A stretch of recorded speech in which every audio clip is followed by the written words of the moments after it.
Welcome to the Hawks Nest live stream show. My name is Brandon Kane, and I do thank you for tuning on in today as we got our Seahawks weekly kicking back up. I was not able to get last week with some of the extra baseball coverage, had everything going which way, but we want to get it in this week here, kind of keep this coming at you guys on Wednesday if we can.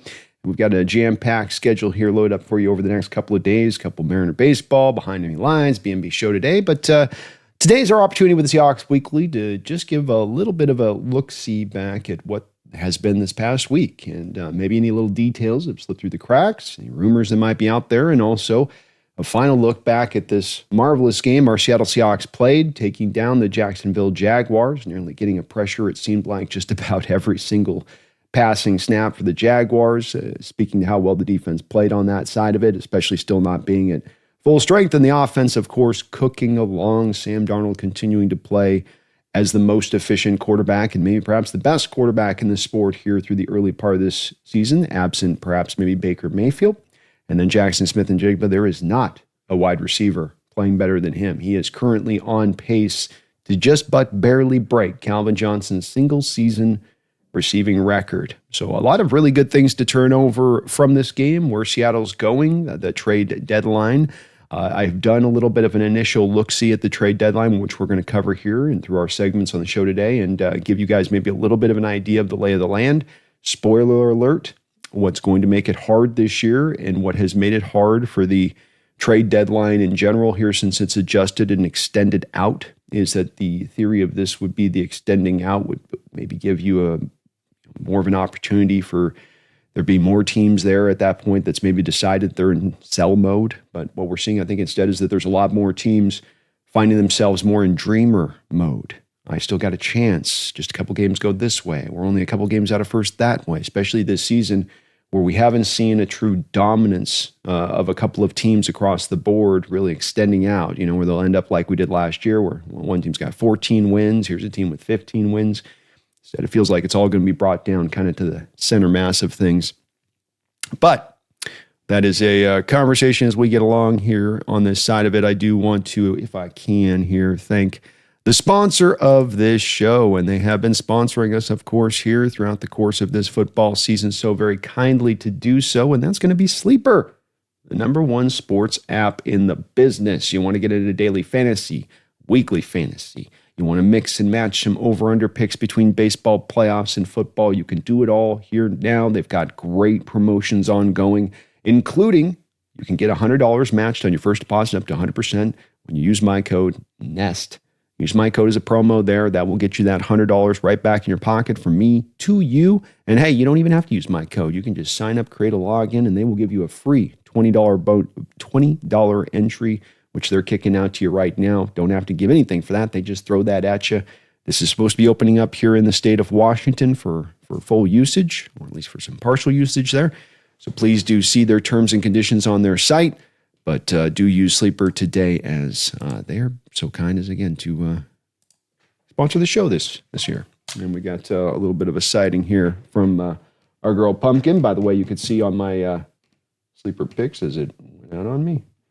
As you can see on my Sleeper picks here, I've got a couple set up here for this Thursday night game coming up here, where I've got 3 picks on in here with this one. I took the Joe Flacco over on the 237. I think he's going to be passing a lot against Pittsburgh. I don't think they're going to let him run much. And then Jonnu Smith more than 23.5 yards.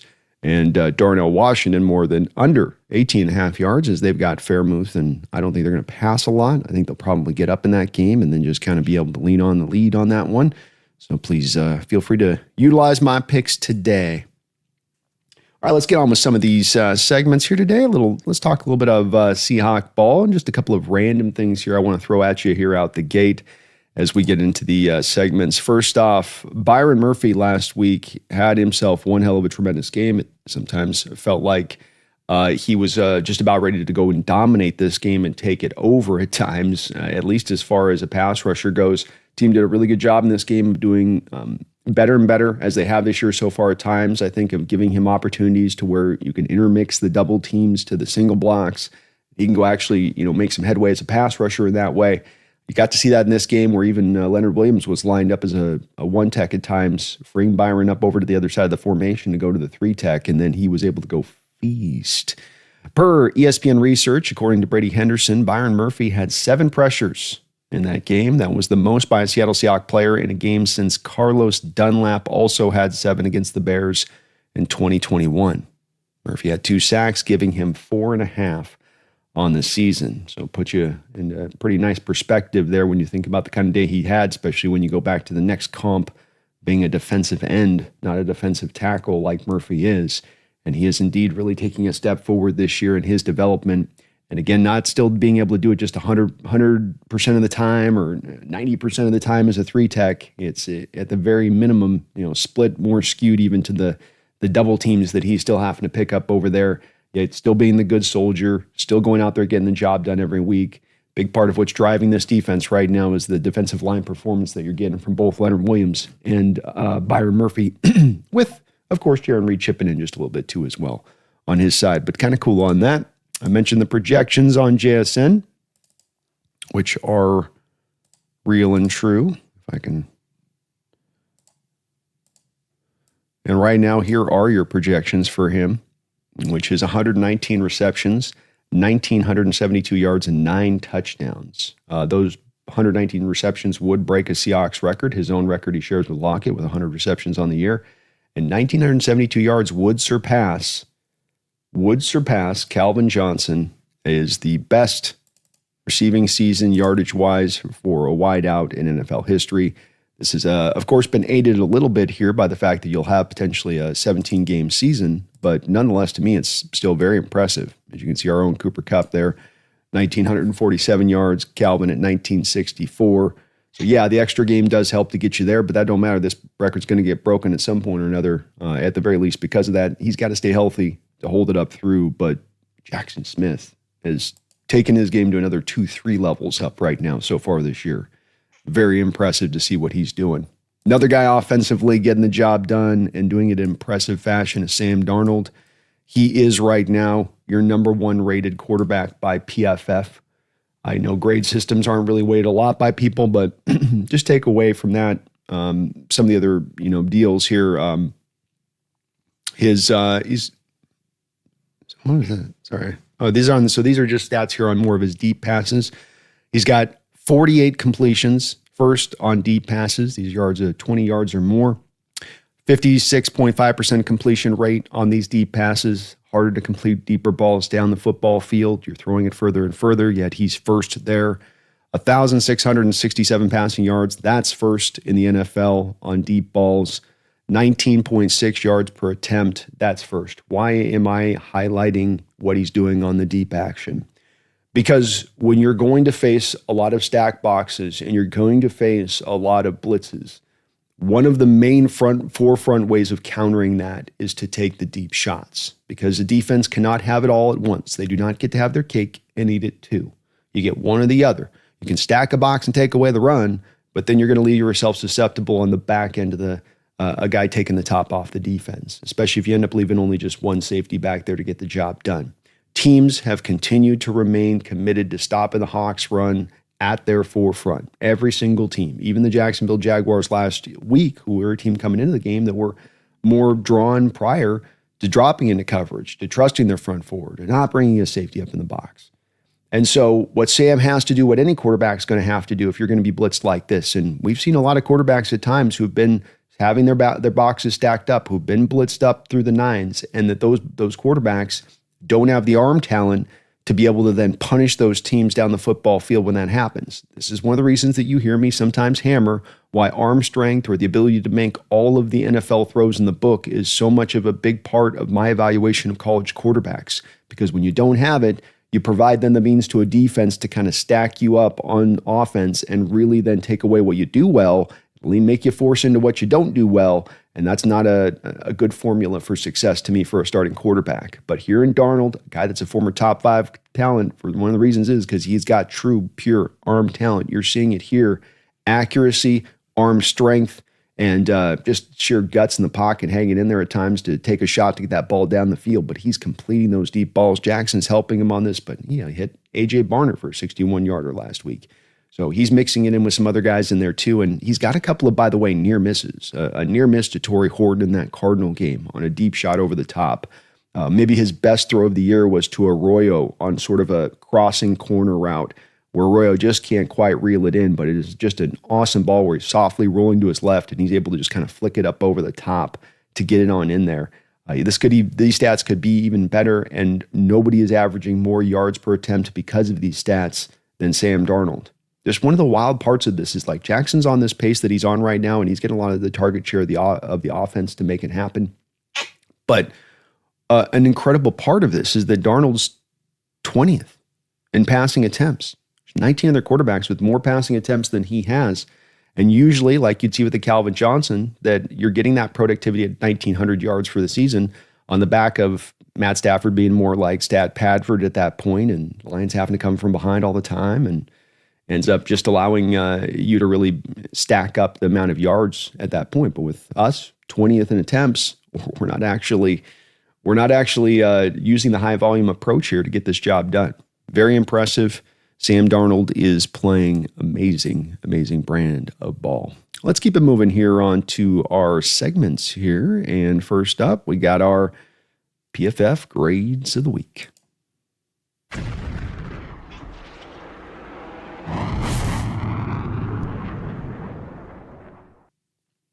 Alrighty, so grades looking pretty good here for the most part. Both sides of the ball got plenty of guys to laud and feel good about. I don't think there's any shock as to who the 1-2 is at the top of this bunch here on the offensive side of the ball. First off, Sam and Jaxon Smith-Njigba posting 90 grades, which is star grades. Sam at 94 is just ridiculous. AJ Barner continues to do the most with kind of not the least, but very little. He's not given a ton of opportunities, but his efficiency numbers are through the roof. And look at the grade here where all the way down the line you want to look at here from how he caught the ball, how he run blocked, well graded all across the board, even how he pass protected when you need him to chip. Just a complete full meal deal player as a tight end. And this kind of grade sort of represents a little bit of that and how you see it here. Cooper, good game for him. Hell of a touchdown catch on that route. I was hearing Cowher just in some random clip just knocking him like, man, I haven't seen necessarily a lost step here. He's just not being utilized at quite the high rate of a Jackson, and Jackson's going bonkers.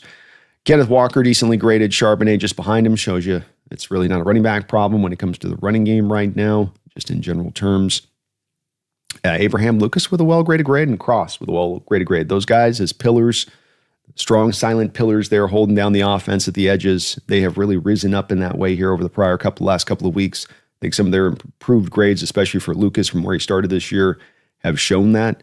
And it's an awesome development for your Hawks. Bradford, 57.7. That's actually a pretty decent day for Bradford on that. That's not too shabby for him.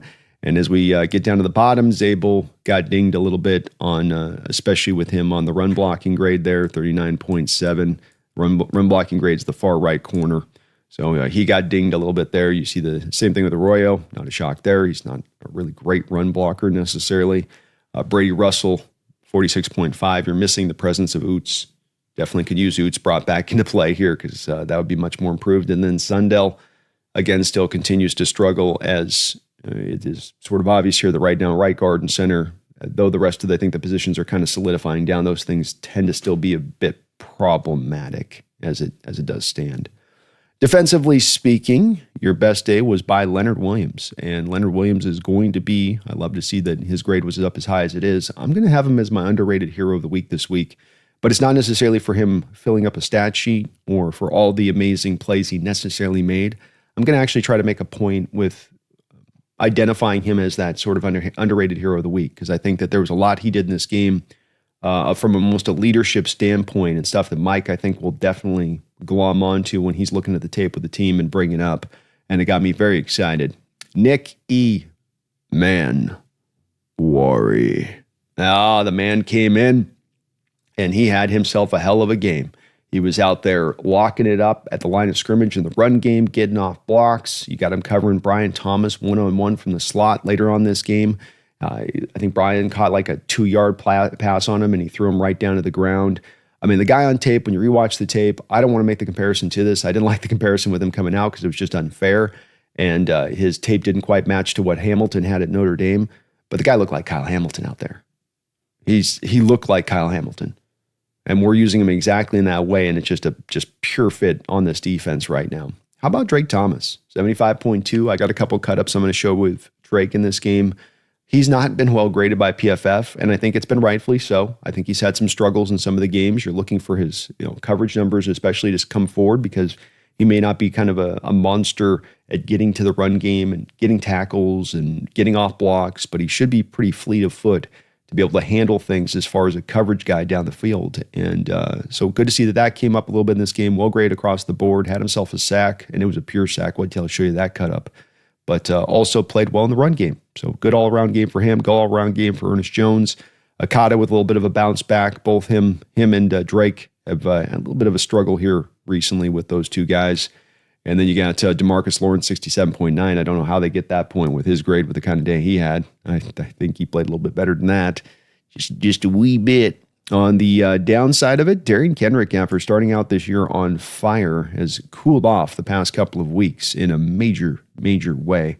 Eamon Warwick coming back is going to help. Now, he's only had 2 snaps in this game, so let's not beat him up too much here on this one.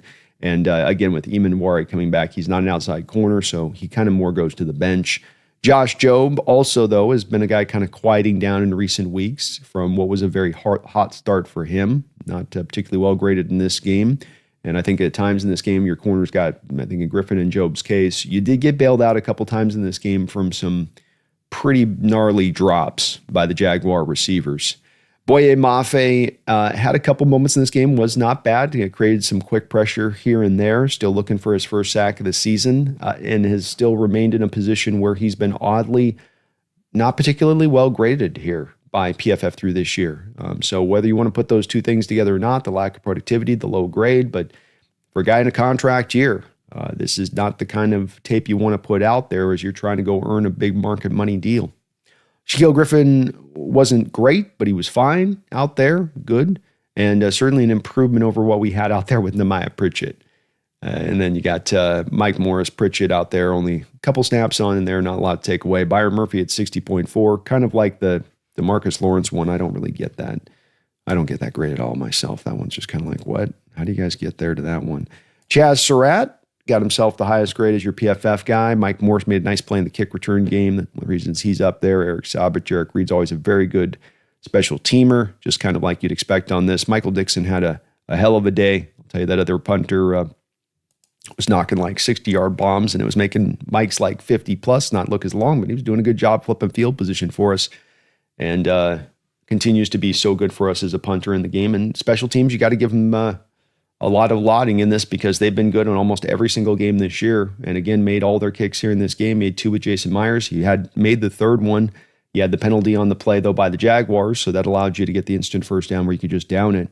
But everybody's done such a good job special teams-wise throughout the course of this year, and a real strength. And one of the reasons why right now your Seattle Seahawks are the number 1 DVOA team. That's the advanced stat that tries to take in all the numbers and spit out kind of a final, here's where your rank truly lies, to get a real accurate view of who you are. Number 1 DVOA right now, because all 3 sides of the ball are contributing to this team. You're not having some horrible weak link that's dragging down the top 2 points that are really strong for you. And I think that stands out with this. All right, let's get to that underrated hero of the week. I want to talk a little bit about Leonard Williams. My man Leonard here has been such a good player for your Seahawks since coming over from the Giants. I think we all had hopes that his game could come up another little bit of a level, being that he had played for 2 kind of loser organizations that had to have sucked a little bit of the spirit and life out of him. And that when you get an opportunity to take a guy like this and then take him onto a team that now is actually competing for something, that there's a drive to truly win, that there's smart decisions being made, that he's got help around him, then maybe that could help lift that guy up a little bit. I'm not saying it takes the guy from 0 to hero, just that you're maybe already a great player and it just kind of injects a little bit of life into you. And it really does feel like when you look at Leonard Williams since he's come over from day one, that's been the case. He has been a monster for you on the inside. You loved what you got him in that first year. You signed him into a $20+ million deal last offseason. He gave you as close as you could just about get for a defensive tackle to give you a defensive player of the year like season. Perhaps just wasn't strong enough at the start of it to quite get in contention for that. But throughout the year, he was there and locking that down. And then he's come right back this year and added on top of it. I talked about Byron Murphy getting opportunities over there at the 3 tech. Why is that? Because Leonard Williams is being now the good soldier to being willing to slide into nose tackle as a guy who's always had nose tackle size, but always at his best at a 3 tech. And he's doing partially that in to get Byron Murphy some of those snaps over there. And so why is he my underrated hero of the week this week? Is it because he was the highest graded player by PFF? No. I certainly think that the grade represents a little bit of the reason of why on a couple of these clips I'm going to show you he got that grade. But because he is showing these youngsters the way. He's showing a Byron Murphy the way. He's showing these up-and-coming guys the way. I'm a guy who's been paid. I'm a guy who's been in this league, made all my money. I could easily put this down into 4th gear, do just enough, still be productive, just do enough to earn my money. But he's out there every week playing really hard, trying to show the way, trying to be that example there to those younger players so that they understand this is the standard that we're trying to operate off of. And he's not the only one. I'd put a Julian Love out there. I'd put a Jaron Reed out there. I'd put an Ernest Jones out there. There's a lot of guys on this defense that are in that place. And a lot of guys on this defense, well, they're not bringing that same energy or effort. But he's doing it as a leader. And when your best players are your hardest workers or working their butt off on the field all times, that's going to have the ripple effect on downwards through the rest of your roster. And the place that it shows up to me and the place I want to lean into here with him when we start out is the hustle. The hustle of Leonard Williams. So let's take a look at this play. You've got Leonard here lined up, as I said before, eating some snaps at times here from the 1 tech positions. It's the 1 tech position. And what do I mean by that? Let's get to my thing so I can show you guys this. There's my highlighter. Where's my highlighter there? There we go. All right, so here's him. What's a 1 tech? You're shaded between the shoulder on the, actually, no, he's in the 3 tech, sorry. You got Jaron over here in the 1 tech. So we got him 3 tech, but not really as much of his position. What I want you to watch is on these cuts, just keep your eyes on Leonard Williams on these snaps. Watch what he does. This is just the first one, but it starts out in the 3 tech, climbs through 2 blockers, gets past the 2, still tracks him down on an outside zone run. What you're going to be watching for here is going to be the hustle and what he brings to play in this game, because I think this is the stuff that just to me, if I'm a coach, I got tape, I'm showing off that tape to the players. I'm going, what is it to be a Seahawk? What's our brand of ball? How do we go about what we do? It's this type of stuff right here. Start out again into kind of a 3 tech. This is going to be a zone run out to the left side here. It's going to be play action, though, back to the right. It's going to be play action back to the right. Leonard Williams is all over this play to create pressure. So he first tries to eliminate on the contact here, you got the guy back across the formation post-snap, the receiver there, to drag back out in space. So he recognizes it first and eliminates that, or at least slows it down and puts... if Boye is a little bit faster to Trevor Lawrence, you can put this play to bed really quickly. Boye is not playing it bad, by the way. So I don't want to seem like I'm shading him there. But then you've got the play does get completed late. Trevor does a good job of just extending. What a job here by him, because his guy gets neutralized and he's got to just kind of keep his feet moving here to wait till he breaks free. He breaks free. Leonard Williams keeps coming. Keeps coming down the path. Look at him still here. I'm not giving up, not waiting for somebody else to make the play. Trevor Etienne actually breaks a tackle in the open field. So a lot of players here like Leonard would be like, well, I've got my guy rallying up in space. He's got that tackle. I can, again, take this down to 2nd gear. But instead, boom, one guy gets blocked. The second guy completely misses the block. Is this play going to go for a touchdown if Leonard doesn't make this play? No. But he doesn't have to make this play. He doesn't have to show this kind of effort.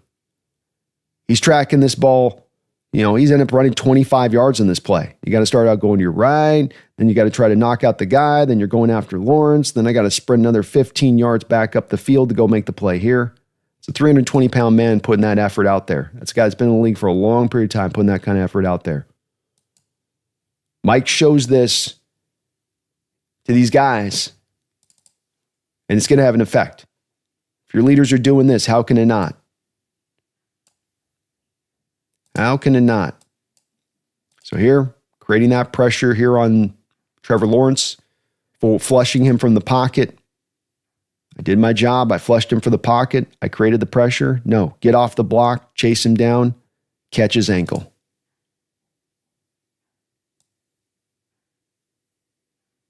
Got to deal with the first three tech. Flushed him this way. Good job at everybody on this play, by the way. Lawrence, Murphy, everybody flushes. Lawrence then to the right side, Trevor Lawrence. He's stuck on the block here. Look at 99 there. He's fully engaged on that block. Look at Lawrence. He looks like he's got a clear pathway here. Go get himself a couple of yards. Gets off the block. Look at just how athletic and quick he is. This is why they call him the big cat. Not a lot of 320-pound guys can peel off a block, close the distance of 5 yards, and still go and clip the ankles and make the play. Hustle all day long today from Leonard Williams. It's great going out and doing a play like this. You just bust a guy. I mean, he's got this too, right? He certainly has got this too. Just a monster play here. I love nothing more sweeter in the world than Leonard Williams coming off the edge. And no more scarier proposition for, I think, an offensive line than Leonard Williams coming off the edge. First, just absorbs the chip like it's nothing. So check the chip out by the tight end. Yeah, that's fun. Then he just discards the tackle. Completely just, yeah, good try, Walker Little. Walker's not a bad tackle, but he's not used to dealing with 320-pound monsters coming off the edge like this. Love the look, too. Look at him stacking it all to one side here with Seahawks on this look. Could have been our play call of the week. You got 5 bodies to one side of the line. They know it's a pass here. So he can give you this, too, of course, right? He's got all this. That's it. It's a complete full meal deal of player. But it's this stuff right here. This was my favorite play of the game from Leonard Williams. This was the one I talked about after the game. I think it comes back due to a penalty, but I don't care. First stack box up at the front. A lot of bodies here. You've got Leonard right here. So he's on that far 3 tech edge. You're at the 28-yard line in Jacksonville Jaguar territory when this play begins. He flops out after first selling, and I had to cut this into 2 clips because it's kind of a long clip. He's got a flop out here after first selling his pass rush. He takes away the in-breaking route. It's a little drag route here. It looks like the Jaguars at the top of the screen are trying to set up. So he removes that from Trevor Lawrence here. Trevor goes back and finds the true read then over the top. So 28-yard line. Come back to the second clip here. Let's just pick up here from where he's at. He's dropped into space now at the 30-yard line. Trevor completes this. Okada blows his block. And then look who comes down to make the play. You end up making this play at the 37-yard line from Leonard Williams' standpoint of things. This started out at the 28-yard line in Jacksonville Jaguar territory. He makes the tackle at the 38-yard line at the sideline down the field. The hustle again. Could just ease up here. You got this tackle. Doesn't. Saves a touchdown because he doesn't. I already showed you other cuts in this game of him showing that hustle and it paying off for him.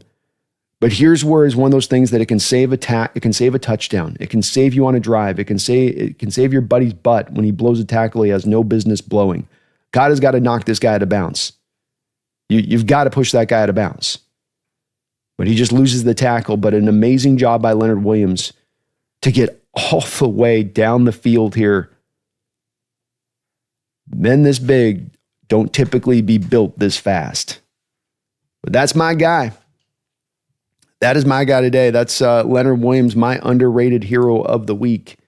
And I thought he played a fantastic game as he has throughout the course of this whole year, but also doing dirty work, doing little things, As a pass rusher, he's not just trying to get to the quarterback with abandonment, that he's working in tandem with his guys, and sometimes it's your turn, sometimes my turn. Twisting, loops, stunts. His line's all working together, and he's one of the forefronts of making that happen, not just with his talent, but also with his leadership and what he's showing. Sometimes leaders are talking and telling you. Sometimes leaders are out there putting a standard up at play that everybody's got to abide by. And right now, this is what he's doing. I know, Kitty. I know how it goes. I know. All right, let's keep it rolling here, and let's take a look at the biggest hit of the week. The biggest hit of the week. Our biggest hit of the week is actually going to be kind of not technically a hit. Now, I've got one I can get you as the biggest hit of the week that I think technically was the best one I could kind of track down. I like this one. It's good, but it's not going to be the one I'm going to necessarily lean on as the final one. We got Drake Thomas, 42 here. I just want you to watch him rally up on this play on a little throw out in space.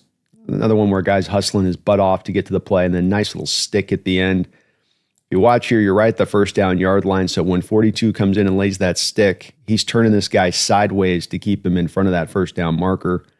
Another play where I think we might have had a penalty somewhere on this play from the Jaguars, because that's just what they do. But gets over there and just running free. Boy, there's nothing better in a football field than when you get like a 10-yard run up to a guy and he's got the ball and he's not seeing it coming, and you just get to go light him up. Like Etienne never saw Drake coming on this play and just completely levels him. Boom. So that one's fun. Oh, that one's fun. But this one was just a little bit funner for me. And what a play by Drake Thomas. I'm sure many of you guys have seen this cut up, but I had to show it again here, especially from the all 22 angle. Okay. So in this corner, I've got, let's be real here with Drake, okay? Let's be real with Drake. If Ernest Jones weighs 230 pounds, Drake probably weighs about 215 to 210 on a good day. He's going to go up against a guard that weighs easily 320 pounds. So you're nearly giving up 100 pounds of weight here. 42, this guy. Watch what he does to the guard. Or center. Sorry, not 320 pounds. 300 pounds. I think Little's 305. He gives him the Reggie White hump move. You're going to Reggie White hump move a tackle? You know how strong you have to be to do that? That's one arm, almost 100 pounds given up, and you throw him aside like a sack of potatoes. Like, that's embarrassing. That's like all-time embarrassing cut for that lineman. But Drake Thomas, I guess we see snaps like this. What are the coaching staff seeing in practice? Maybe that. maybe that. But this is fun to watch. I can't remember last time I saw a guy give up that much weight, able to dominate a lineman like that on a rep. And he goes and gets the sack on top of it. It'd be one thing if he just did this and then that's it. The play's done at that point. But then he goes and completes the process on Trevor. The old Reggie White hump move, man. I don't think I've ever seen an off-ball linebacker even attempt to try that. How about Drake, though? Having one of his better games of the week, which is cool to see. Let's keep this on moving. Keep it on grooving here. And, I always say it's good to keep an eye on the enemy. You got to in our division. We got what I would still consider the toughest division in football. You can miss me with the NFC North and the Vikings. Come on. The Bears, that's not going to be for real. They might have two. I don't think they're going to have four. And, yeah, the Cardinals are kind of weighting us down a little bit on this one. But all the same, you got to keep an eye on the NFC West, and we ain't getting nowhere in the playoffs until we can take care of business in this bloody division. Let's track the NFC West.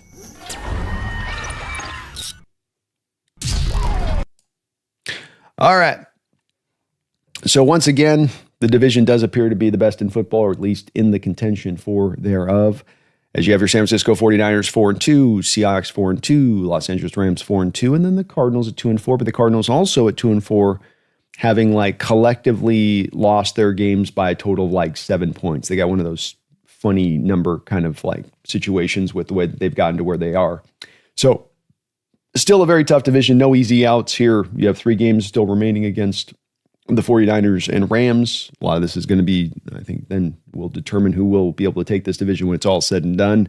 This past week, the 49ers, unfortunately, I think, finally got their final devastating injury, which will be enough to, I think, kind of put them to rest. Now, they're going to get back Parasol. They're going to get back George Kittle. They've gotten Mustafa back in. There has been some renewing here on that roster in the last couple of weeks from how bad it was with some of the injuries really piling up. But unfortunately, you lose maybe their most important player at the end of the day, period, at least as it seemed like through this year and the earlier part of the year, and that's Fred Warner. He is done for the season. And the second that they really lost him in that game against Tampa Bay, they were pretty competitive in it up until that point, and that was kind of it at that. As we'd seen with Fred in our game, when he was out that one drive, we saw what happened. Charbonnet ran wild, and that Niner defense just doesn't have the answers there to overcome it. I think it's going to be very interesting to see if the Niners try to maybe work a couple of creative deals, because this is a 2-part problem for them right now. They're not generating any kind of real pass rush, and now you've lost your inside linebacker, and you don't have a real vibrant backup to go to feel great about right now. And so you're kind of going, okay, do we 2 for this? And the one thing I'm wondering about a little bit is I think a 3rd and a 5th round pick might end up being enough to go get you a Demario Davis and Trey Hendrickson at this point. What does that do for their defense if they were to make that kind of move? Is it smart for them to make that kind of move? Yeah, they've got the cap space to do it. They could afford on that. They're sitting on some money right now to do it. But do they feel like that's going to be good enough to take them somewhere? Or do they look at the Fred Warner as that's enough confirmation that we've had enough signs already in the sky here with enough shooting stars to tell us that not your year, San Francisco, despite some of the wins we've been able to have? Maybe this is final confirmation of that at that point. Now we'll just step back on this one. We already ate $100 million as it is. It's going to be very interesting to watch what the Niners do here over the next 2 weeks with the deadline coming up to see their approach, because I think there's a lot of different ways they could go, including sell.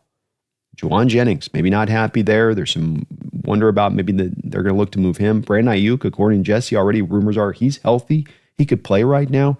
He's not playing because there seems to be some ongoing animosity between the Niner organization and Brandon due to those prolonged contract negotiations he went through in training camp last time. So it's a little bit, as always, with the Niners, a little bit of a mess, but they still usually find a way to win. But maybe this is going to be too much of a mess this time with too many things that need to be kind of fixed to get this thing in the right direction. The Los Angeles Rams were able to squeeze a win out of the Baltimore Ravens, 17-3 this past week. They did have Puka Nacua go down to an injury. Luckily for them, not a major one, but he is going to miss a couple of weeks there for them, and he is as important part of their offense as JSN is to ours. You have Devontae, but Devontae has a couple drops this year. Maybe doesn't look, I'm not saying Devontae's not fallen off or still isn't a good player, but maybe not, as close to prime Devontae as we've seen in recent years, where he hasn't appeared to miss a step at times when leaving Green Bay. Maybe it's more of that, you go to Raiders or just you're in a dysfunctional situation. Kitty, you're driving me crazy. Okay. We'll get the kitty tree. Hold on. Come here, baby. Okay. Come here. Come on.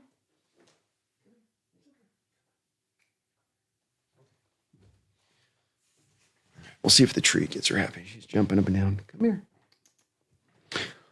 All right. So Rams defensively looking good. Byron Murphy, maybe one of your early contender. Byron Young. I'm thinking I got Byron on the mind. Byron Young, the edge for the Rams, is right now maybe on an early run here for them to help them go and get the to go get a defensive player of the year. I know we all thought it would be Jared Verse, but that guy's I think has had a sack in every single game this year.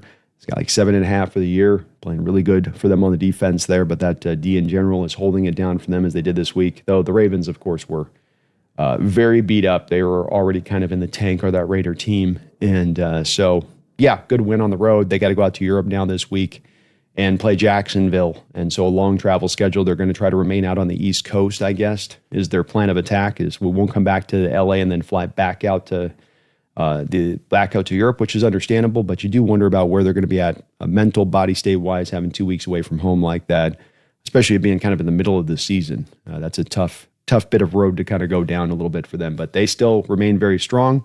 And they've got they're pretty good on the health injury wise. You take out Puka, everything else on them is pretty good as it stands for them. Cardinals, Jacoby Brissett is creating a quarterback controversy out there. He went out and threw for over 300 yards on 41 attempts this past week, going out on the road into Indianapolis, where the Colts are very good as a team. And the Cardinals were able to hang with that Colts team. And that's with them losing Marvin Harrison at one point or another in this game fairly early on. And so that has a lot of Cardinal fans going, how good is Kyler Murray?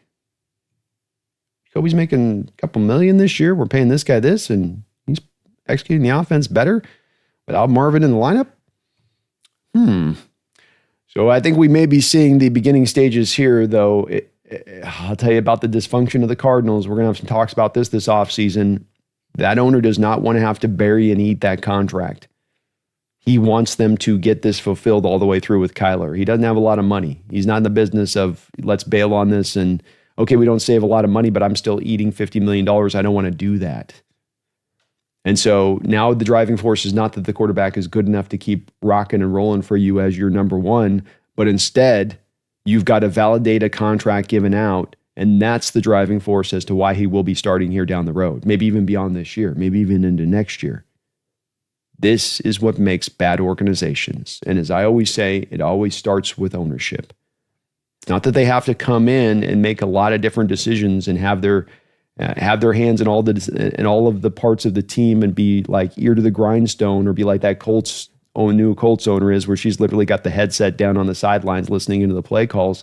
You don't have to be that, but you've got to stay out of the way, and you've got to not impede the decision-making of your front office in order to build the best team. This might seem straightforward and like, oh yeah, duh, Brandon. But I'm telling you what, I see a lot of teams at times where the ownership just comes in and you just leave your head shaking. You're like, man, hard to win that way. Really hard to win that way. Little bonus part of this that I want to point to on the standpoint of the NFC West tracker. Let's just expand this beyond for just a second here if we can, and just take a look at something that I think is going to be a bit of a problematic aspect of things for those that are hoping and wanting to see the Seattle Seahawks go out and make a lot of moves at the trade deadline here, or go to make a big move at the trade deadline here. Because what you can see as we go up and down the board here in this NFL season so far is that we've got a lot of teams at 2 losses already at the top of their division. A lot of them, don't we? A lot of kind of middle of the road, teams. We got one team that's still looking for their first win in the Jets. We got a Bears team bottom of the division at 3-2. Cardinals bottom of the division at 2. Giants got 2 wins bottom of the division. Kind of what I'm saying here is that the parity of the league is in high effect as ever. Why does this impact the trade deadline? Because when you looked at the trade deadline, the number one thing you need are teams willing to sell. And if you don't have enough teams willing to sell, if there are not enough players on the open market, not only are the prices then exorbitant and cost too much to go get a guy, but you may just not have the player for the position you want to fill in the immediacy of the moment.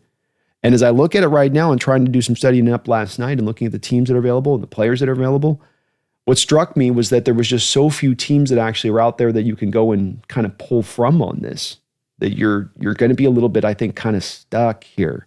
So let's go through this really quickly, and we'll do a little bit more of a show centric around this, I think, after this week, once we get a little closer to really knowing where things fully stand. But nobody in your division is going to trade within you. Cardinals aren't moving somebody to you. That's not going to happen. You've got the Saints as a team that's maybe in sell mode. I don't know that the Saints have a whole lot that they could throw at you that's going to interest you on that roster right now. Eric McCoy is a guy a lot of people would love to see, but I think there's a lot of guys that get mentioned out at times that there's not as much of a way for that team to move that contract. They just signed Eric McCoy. Saints don't have a lot of money. They don't really have the ability, even if they wanted to move him right now, to move him in season because of the dead money that exists there. He doesn't have that sort of Max Crosby bump within it that allows him out there on that. So there's really not anybody on that Saints roster here at them at 1-5 that you're going to be able to look to really go and grab and get. It's defensively, you're not. I don't think you're going to go look for a Cam Jordan there. Demario Davis, I don't think you're taking him and then asking him to pull and move out to the will linebacker position for the first time in his entire career. There's not really anybody in that secondary that I see that's really going to help you out. Lante Taylor's more inside-outside guy. I think we're looking more pure outside guy if we're looking for an upgrade at the cornerback position. Then we've got the rest of that division with the Carolina Panthers starting at 3-3, Atlanta, Tampa Bay. I don't think any of those teams are necessarily going to be in sell mode. I thought maybe Carolina, if at this point there are 2 wins, but getting to 3 wins where they stand right now, they're a couple wins out of first place as we get, going to the trade deadline. Teams are going to, what's happened here historically is teams like to think that they've got hope. Like I know we're just 3-5, but we're getting this guy back and things are coming together on this side of the ball. They get real optimistic about this rather than getting into heavy sell mode.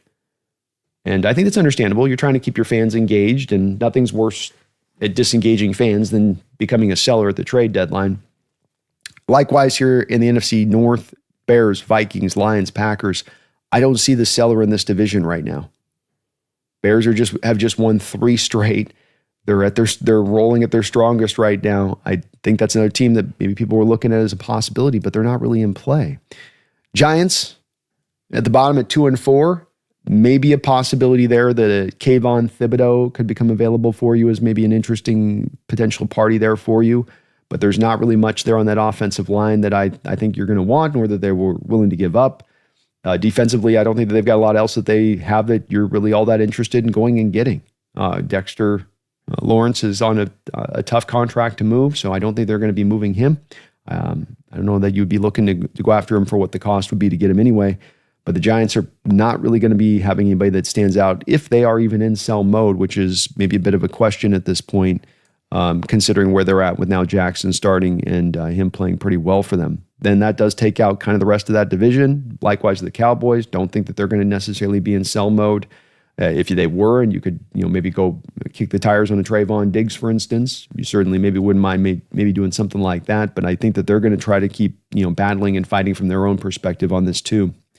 Over there in the NFC West, the Raiders would be the one team that you could say is a possibility, but I went through that roster, and I just don't think that there's anybody on that roster, save for Max Crosby, who you're going to be jumping for.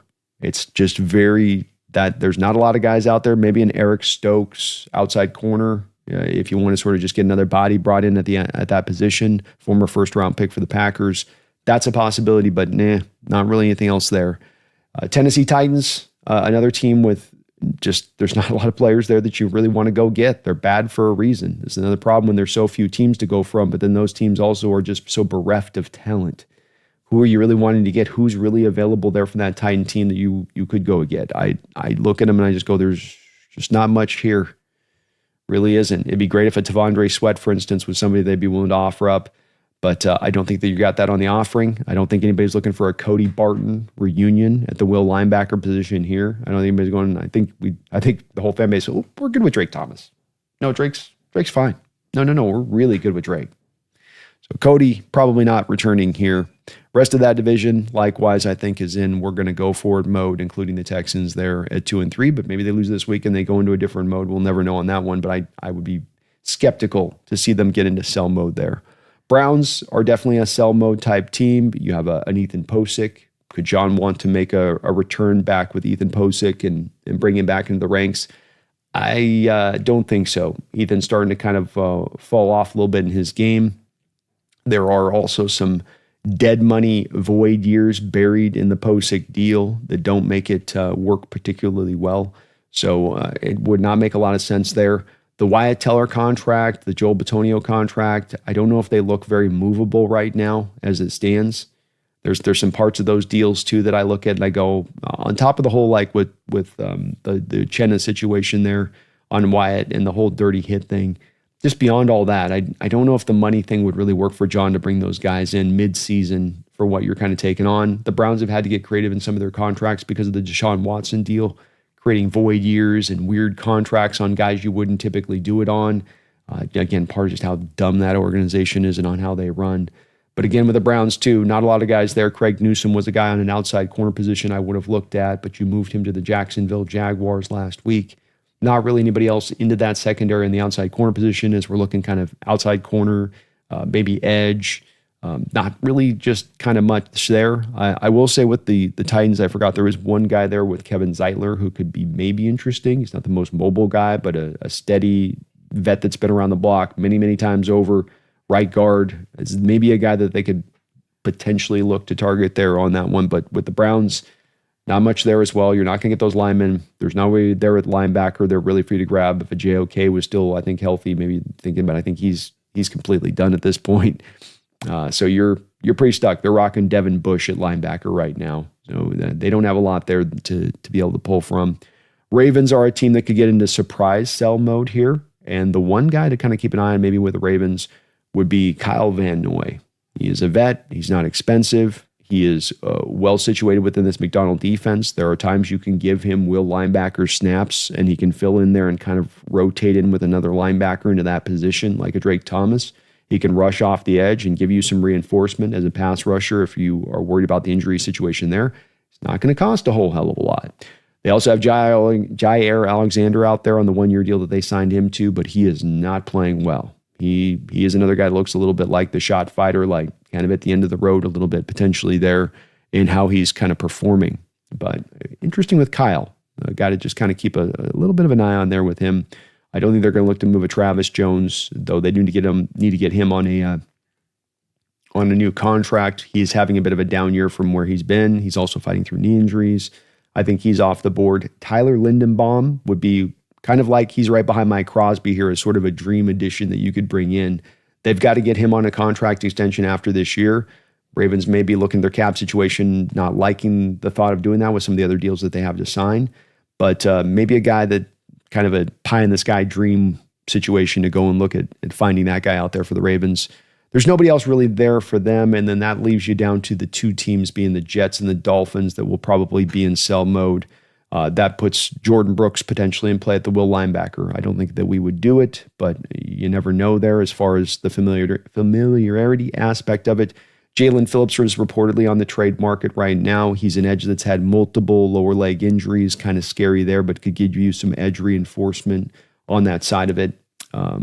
You've got over for the Jets, three guys that I'm kind of taking a look at. Will McDonald and Jermaine Johnson have been both each shown different moments where they've looked like they're going to be ready to go and be, foundational guys for them defensively speaking. And then there's other times where they've gone quiet and cold. In the case of, I think it's Jermaine Johnson, they're going to be due with him on having to make a contract decision soon. And with McDonald, just kind of something to watch with either of those two guys if they're willing to maybe move either of them. And then Joe Tipman, a center for them, who has once been playing pretty good for them, not playing as well this year, but maybe another guy to track. But outside of that, folks, I'm sorry, that is about all I was able to really track down as far as names go. There's Logan Wilson with the Bengals. The Bengals could be in sell mode as well, but I don't think the Bengals have much that they can really throw at you.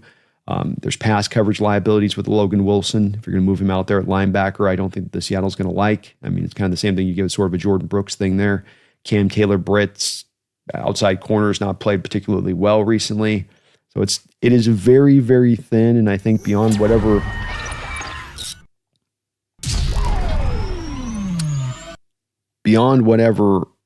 John's looking to do from an aggression standpoint, the guys aren't there to go get it. If there's not that upgrade to go find, and if you're going to have to pay prime pump prices to get it, might be enough to cause John to just pass in itself at this point.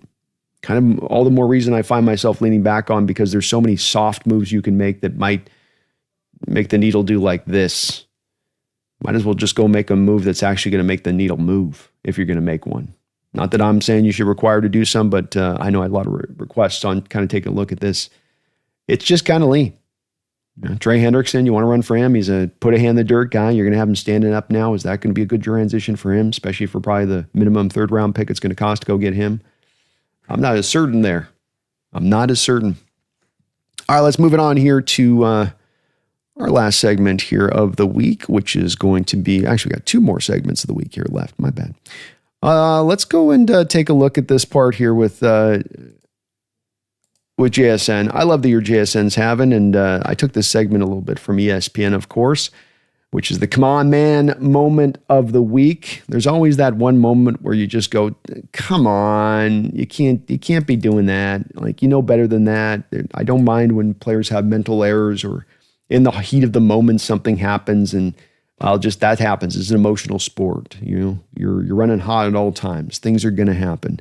It's the stuff you can control that drives me crazy. It's the stuff that you didn't have to do that was completely unnecessary. You gained nothing by doing that.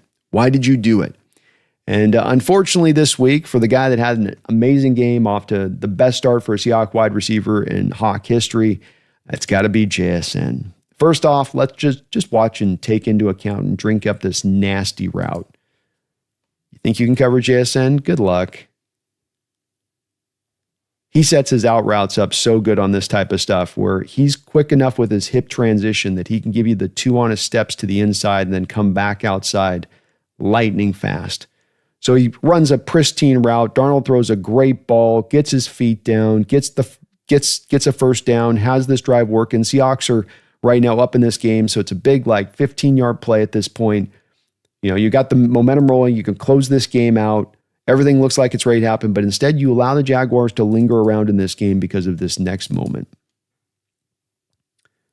JSN's made the catch. He's out of bounds. The defender's standing there looking at him. He spins it right at his feet. Now, many of you saw Patrick Mahomes do the same thing here in the end zone. I think I saw Docs was posting a thing on Twitter with this where, Mahomes did this very same thing and didn't get called. So, yeah, it's unfair in the way that the NFL will rule this type of thing sometimes. And that certain players may get a benefit of the doubt that other players are not going to get. But you can't roll it right at his feet. So all he's got to do here is turn the side this way and roll it there. He can still do the roll move. He can go to the right, spin it up, still do the roll move. You can't just look back at the guy, drop it at his feet, and then spin it up. So this is the part that to me drives me crazy. This is the part to me that I don't quite understand is you can still do the thing you want to do. All you got to merely do is just turn one step to a different direction to do it. And yet in JSN here, he wants to show him up. He wants to show him, hey, ha, ha, ha, I got you. Suck on that. JSN, man, can't do it. Come on, man. Come on. We could have closed it out. We could have closed that thing, put it to bed. No more chances of the Jaguars. One more touchdown drive. Hopefully in the future he can put the spin move to bed. Or just one turn left, one turn right, do-si-do, here we go. Just can't center that sucker up. That's all. Can't center that sucker up.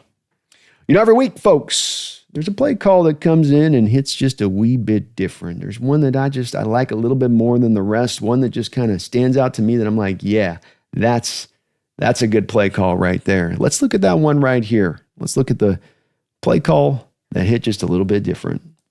This one hit different. And this one is going to be a third down play, giving the defense some props on this one. I love, for me, when you get third and longs, setting up an offense to give them a stack box, to bring a blitz. When you've got to get down to 10, 11 yards down the field for a first down, the receivers need a certain amount of time to get down the field to get to the sticks. So if the blitz or a free rusher can get to the quarterback before that receiver can get to the sticks, it doesn't matter if he's gotten open. Doesn't matter if your corner's blown it. The quarterback will not have the time he needs to be able to deliver the ball on time to the right spot. And that is what happens here.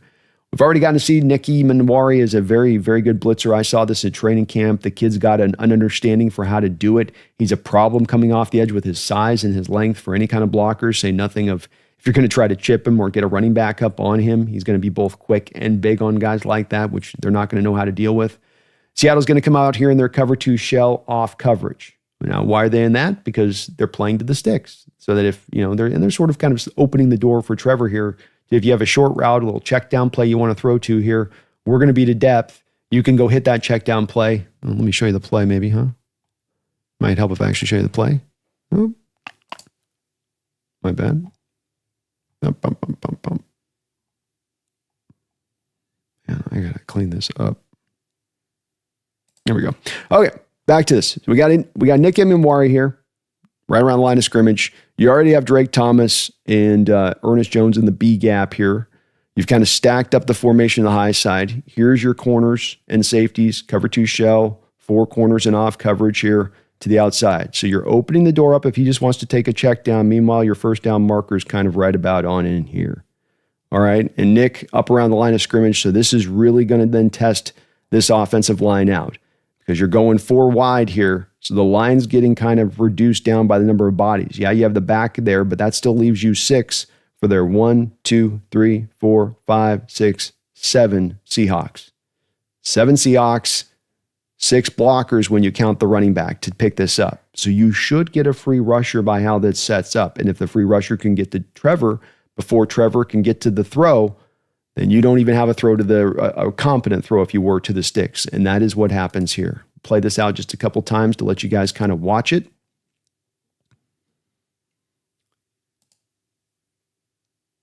Everyone's coming on the blitz. You're not trying to really hide anything up here.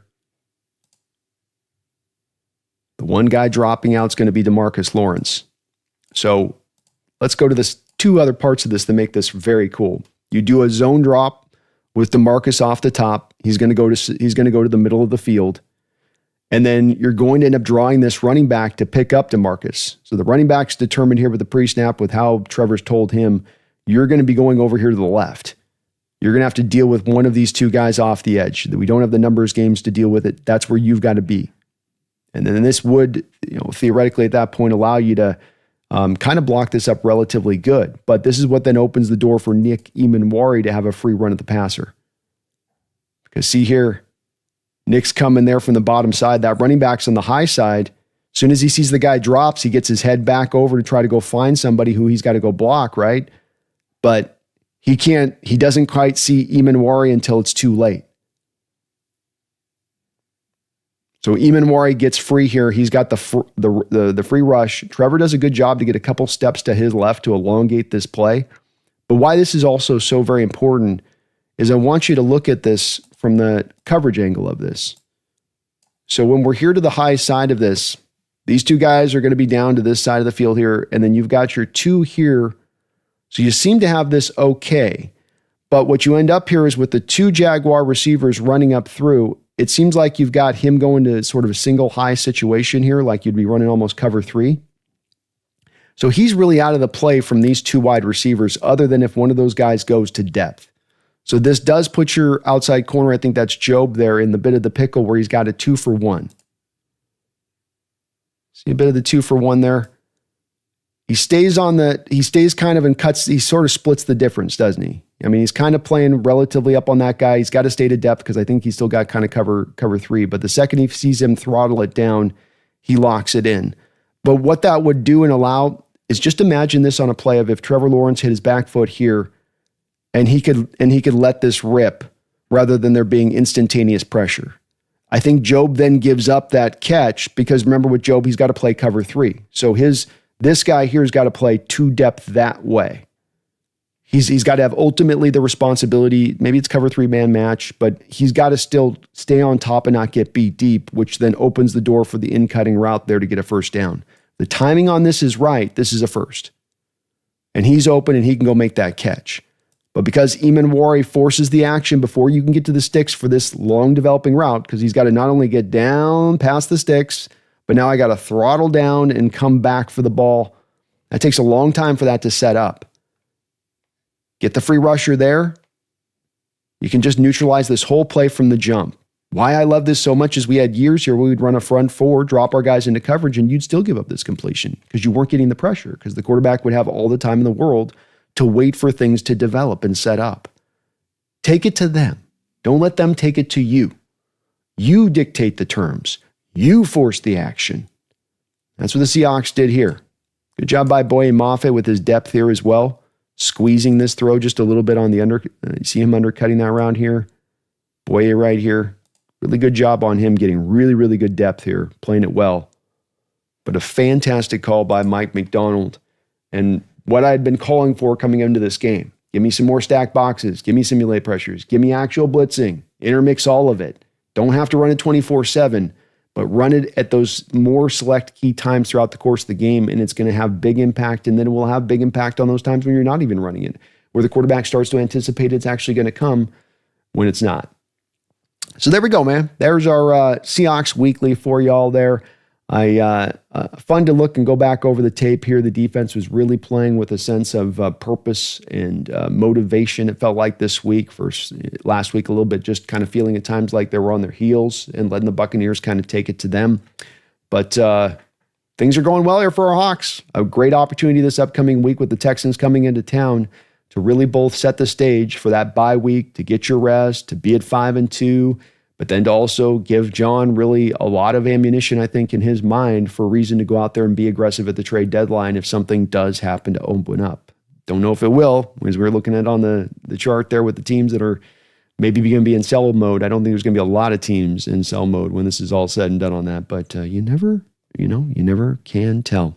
I thank you guys for watching today. We'll do a little bit of some Q&A and then probably transition away at that point as we've got the Mariners coming back tonight. This at 5 o'clock. I'll be doing a stream covering the Mariner game. And then we've got a couple of shows tomorrow, B&B, Behind Enemy Lines. And then the Mariners coming back as well in the evening tomorrow. So a lot of coverage here for you guys. Hope you guys are ready for it.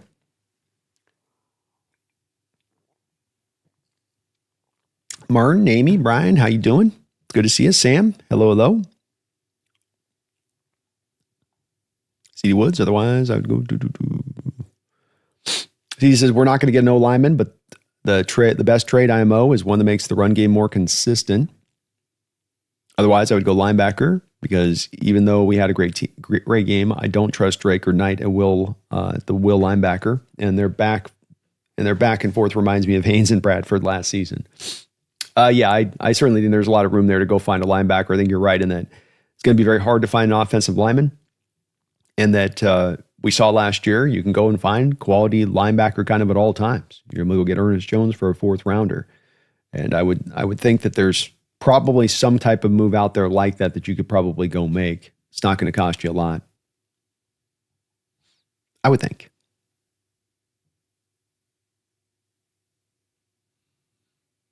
Phoebe Moore Seahawks, thank you for the 20 months as a Hawks Nest member. He says, Jesse, I love him, but he was acting like a 9-year-old, crossing his arms and saying, I'm right because I say so, after having no argument to back him up.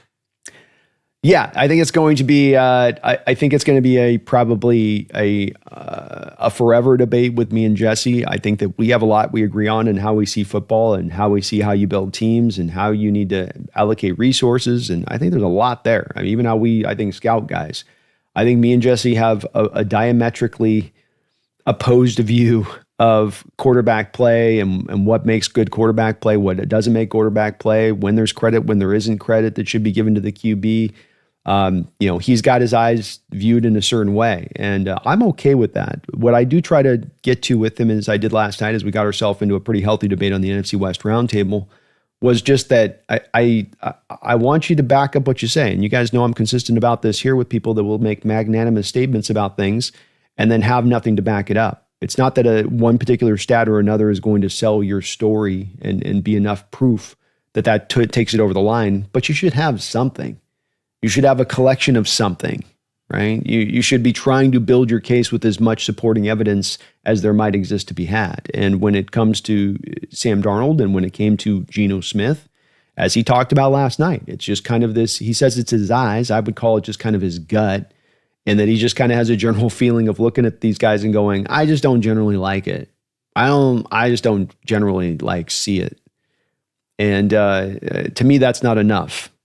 That's not enough of a determining factor in that, eyes should be a point of evaluation for sure, but you should be looking at supplemental data. You should be, taking into account some of the context of the situation going on.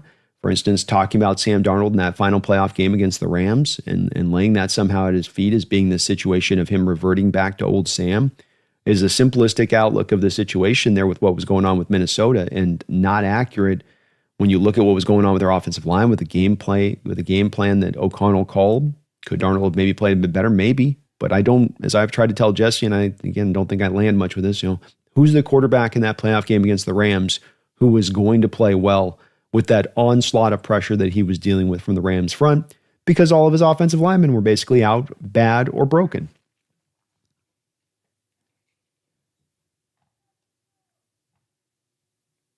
What's up, Ola Greasy? Space in the house. Hello. Barnes says, I think it was huge for the D, having Lawrence back in the game. We really need him coming off the edge. Indeed.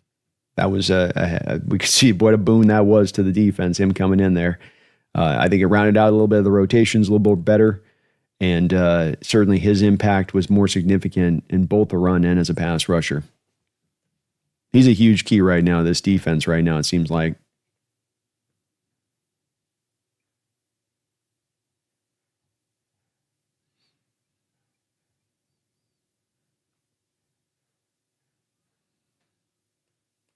Seattle KO, it still says questionable for Woolen, but that was as of Monday. Maybe they haven't updated it yet. Yeah, and concussions can sometimes be weird, Seattle KO. The worst ones can kind of have a little bit of that lingering effect to it. So maybe we have to wait this one down the line. I think Mike has said that he wants to kind of give it to that extra day that they're given because it's Monday night. See if the guys can get through. Dogzilla says that play on the wide receiver was amazing by Leo. You're not going to see too many 320-pound linemen going 40 yards, 30 yards down the field to go make a play like that, much less anticipating the need to go make that play. Those big guys, they're carrying all that weight. Yeah, they're making business decisions about times and when they need to, throttle it up and run their ass off and go because, you can gas yourself out at that weight really easily. It's not the same of being a 185-pound guy that's running around all over the field all the time. So the fact he's not making those decisions to kind of ratchet that down and sort of try to pick his moments where he's going to give his effort and where he's not, especially with defensive linemen where it's like they're going to pick their moments of giving effort when they get to go have an opportunity to make a TFL or have an opportunity to go get a sack. Not when they're going to go do something that's dirty work 35 yards down the field, clean up a play because their safety couldn't push a guy out of bounds. And that he's doing this as a $20 million a year guy, and that I've seen so many of these guys get paid contracts that just dial it back the opposite direction the second they get paid. And you can feel it in their game. And you can feel it almost as snap in, snap out. It's not that they turn into bad players, that they don't still give you production, but you don't feel that ultra effort. O'Dwyer, I'd be surprised if Woolen and Love are still out. I would too. Feels like right about the right timeline to be able to bring them both back.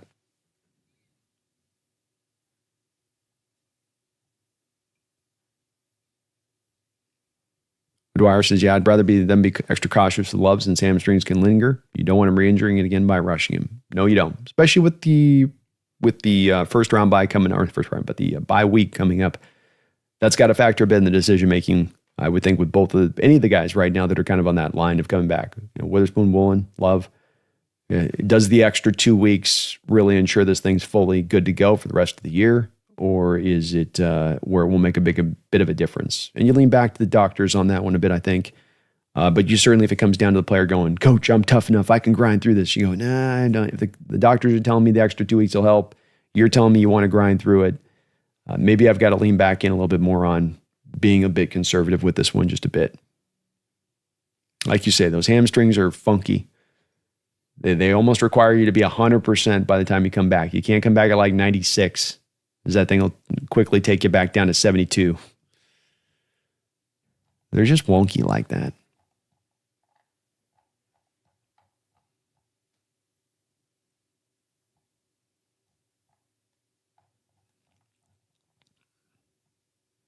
Martin says, Brando, does this season seem a little bit more even than usual? I don't really see a total dominant team, and even the main Super Bowl contenders have serious flaws of some kind. Yeah. I think that it is the early emerging part of this year. I don't know if it will fit to true, Martin. I mean, I get lost a little bit in the forest despite the trees on this one in the heat of the moment, if you will, and kind of forgetting about the ebbs and flows and how much the NFL has twists and turns that happen throughout the season. And you have the narrative set of what you think it will be, and then suddenly a couple weeks go by and it feels like something else.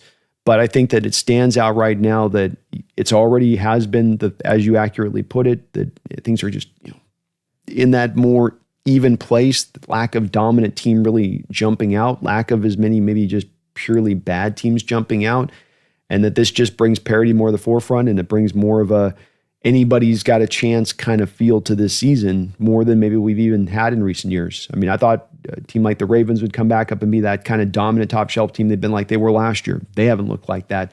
The Buffalo Bills, Z-Bot was ready to jump off cliffs last night talking about his Bills. It's like, oh no, it's over with. It's over. It's over.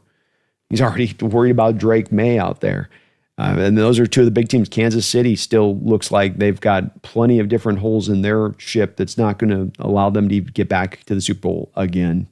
I mean, Colts look like maybe the best team in the sport right now when it's all said and done. And in the NFC, it's even more wide open. Zombie Niners getting by on 4-2. The Rams doing what they do, but, can Puka stay healthy? Can Stafford stay healthy through? And they're still at 4-2 themselves. Tampa Bay's look good. I mean, they're certainly, I think, one of those teams that's very scary as you look down the line. Lions have found some footing. Packers, we'll see. But yeah, I think in general, everything does kind of feel a little bit more opened up. I would say so.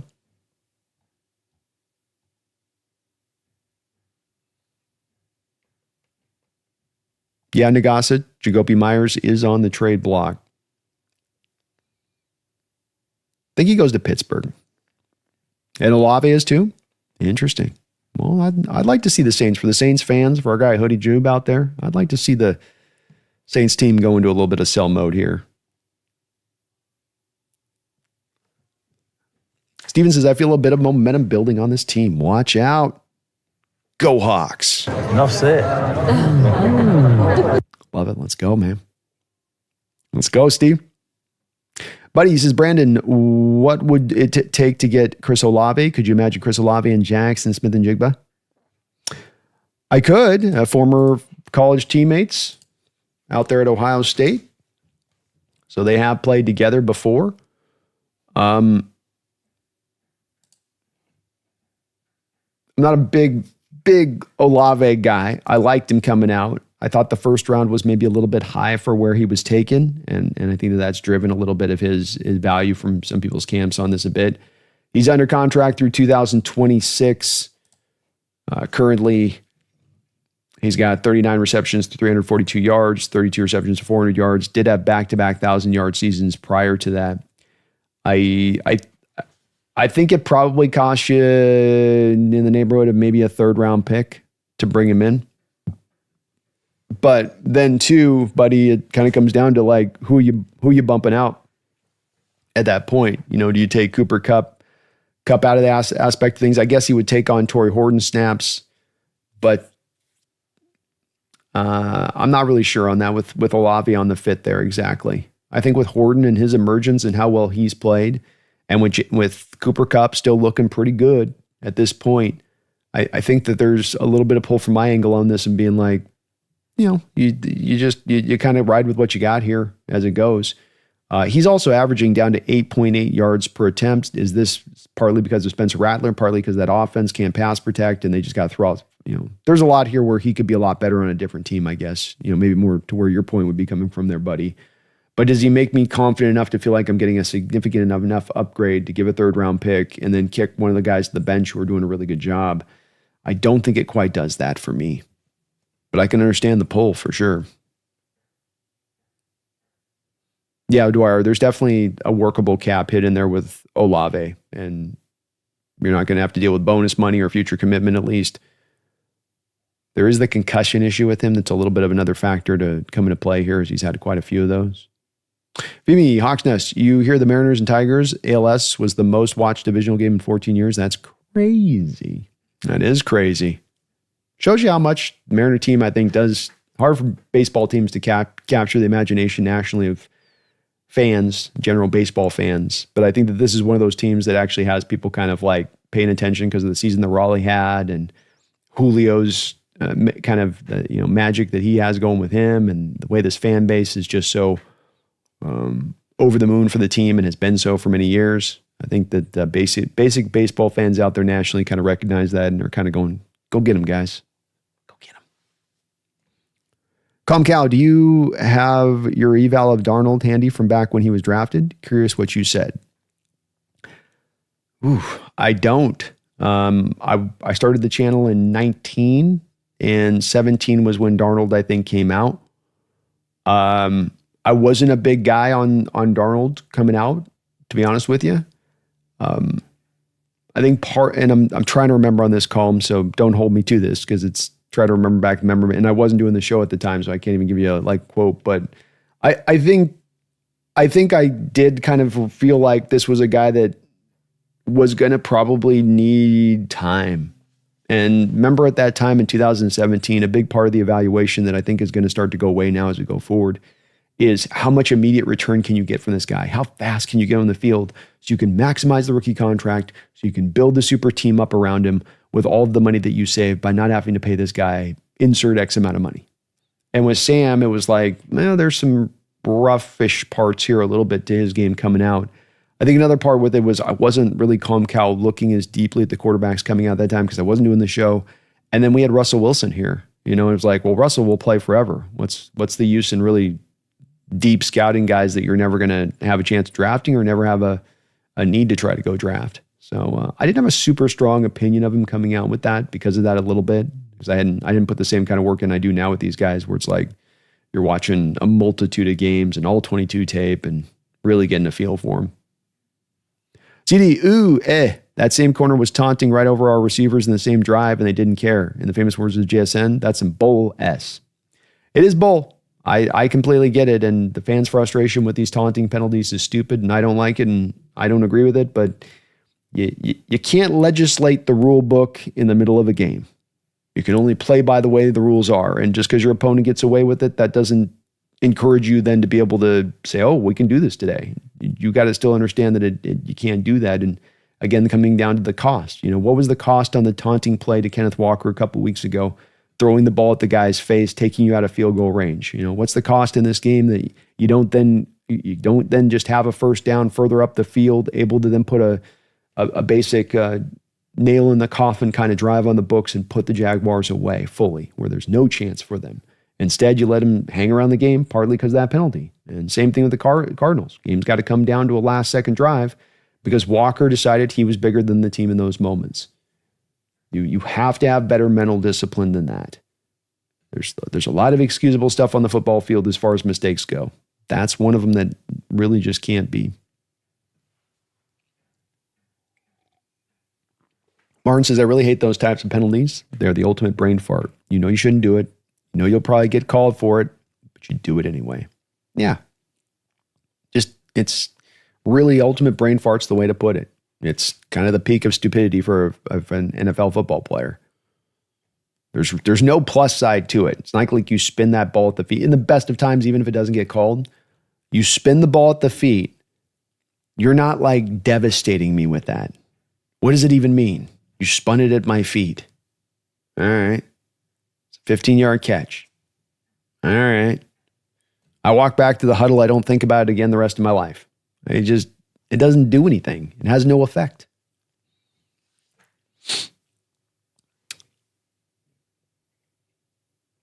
Yeah, I totally agree, ZD. I think that the conversation on this one's kind of twofold with this. There's the conversation of you just don't do it, and then we can definitely have the conversation of taunting penalties are stupid.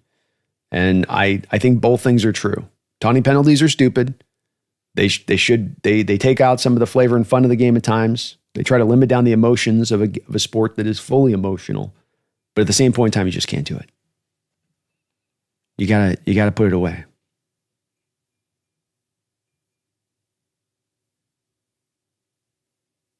M's do play today. 5 o'clock will be live tonight.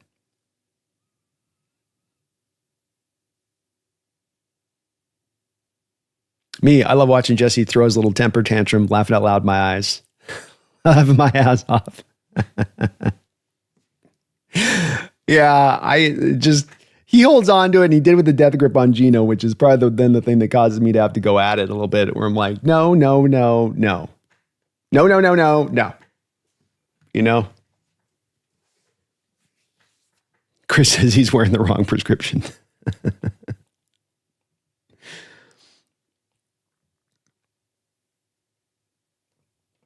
HHG, I was got to say this. The Geno debate, it's over. He's gone, not here anymore. He was very well serviced quarterback. It's over. It is. It was the part that was frustrating me a little bit, and I didn't get a chance to go into because the show was going so long anyway last night. In trying to, because Zeba was mentioning, it's like, this isn't really about Geno. It's really not, as I was trying to say, because I was comboing it up to the Geno Sam Darnold situation, and that sort of Jesse and the same mistake he's making here with Sam Darnold and his inability to see clearly what's going on is the same mistake he made with Geno Smith. And then they all got caught up in, oh yeah, you love Geno Smith. And it's like, that's not the point I was just making right now. It's like, well, then how good Geno right now? Well, Geno's with the Raiders right now, so it's not the same thing. It's not the argument I was making. They started moving of the goalpost thing, where it's like when Geno Smith was here for 3 years, he played like a top 10 quarterback, while you paid him like the 17th highest paid quarterback in the sport. It's a great value contract. He played above his contract, and he was a top 10 quarterback for us during that period. He played like a top 10 quarterback for us during that period. While he didn't have a running game, while he didn't have any pass protection, while more often than not, he didn't have much of a defense to operate off of. So he was successful in an environment that shouldn't have been successful. And there's none of that view there from Jesse on this one. He kind of goes, yeah. He goes, yeah, no. What do you mean, yeah, no? All that stuff I just said was true. Yeah, it's true, but no. Wait, what? DD says, I think it's just narratives. Do you think his eyes would be saying the same thing if there wasn't past narratives that followed him around? Yeah, agreed. It's also where I think it gets a little ridiculous, where Sam can do all he's done the past 2 years, and until he sees him in the playoffs do it in one particular game, he's not that guy. I think that's a arbitrary measurement for determining good quarterback play or not.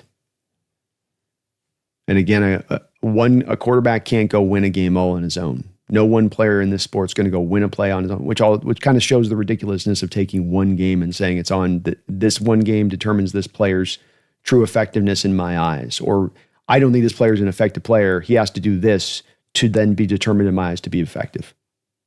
I don't know if it doesn't quite hold up on me logic and reason wise. So Obie says Mariners in 4. Come on. Let's get it. Let's get it. Looks like we're going to have to play the Dodgers if we can get past them too. Please do hit that like button if you get a chance, folks. Thank you for that reminder. It does help out this channel. Helps me, grow and show and all that good stuff. I really do appreciate on top of all that. So please do hit on that like button.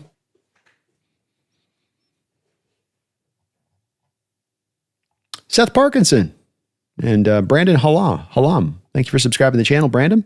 Appreciate you for doing that. One Brandon to another. I salute you, sir. Seth Parkinson, thank you for the $10 donation, Seth. B, you're putting in so much work during this special time in Seattle sports. Cheers. Well, it's my pleasure, Seth. And I recognize with what we have going on that I want to be a part of it with you guys. I want to experience this with you guys. I am a Mariner fan through and through. I grew up in Seattle. I know I'm away from the region a little bit, but my heart still always lies in that area. And the summers of watching Mariners growing up and Ken Griffey Jr. and the magic of 2001 and all we've been through and waiting for this time to come to fruition, for a chance to see a team actually ready to go do something special here, and for it to be a team in this Mariner team that's so easy to root for, and they have done so many steps to bring themselves here. That's been the hard path and the hard approach, and it's not been made easy. And it's been a hell of an experience being able to watch it with you guys, and I'm gonna enjoy it here. I'm gonna enjoy it. Hopefully, we get to the series. 2 games away, the Seattle Mariners getting to the World Series. We'll be covering it tonight at 5:00. But it's my pleasure, man. It's easy work when we get to cover this much fun stuff from my perspective, Seth. It makes it. It just makes it a ball for me. I'm a pig in mud, I tell you. A pig in mud, but eating on my slop. Only it's delicious. Thank you, though. Appreciate you. Steven says, Brandon, great film breakdown. I'm taking Tuesday off because Monday Night Football is 10 p.m. What the F? It's wild. I'm going to be very interested to see if the Texans get a little bit of that inverse 10 a.m. thing going on, where you as a West Coast team got to go out there and play out the East Coast, and you're on 10 a.m. body clock time, which usually you're having your first, you're maybe your second coffee in at that point as a football player. You got to be playing a game with 100 miles an hour, all your adrenaline to the nines. I wonder if there's a reverse to this too, Stephen, where you've got to go start out at 9 o'clock your time body clock wise. You're beginning a football game at that time from a Houston Texans perspective. And then are you at peak performance at that time? Can you play at peak performance at that time with that body clock there? Kind of odd.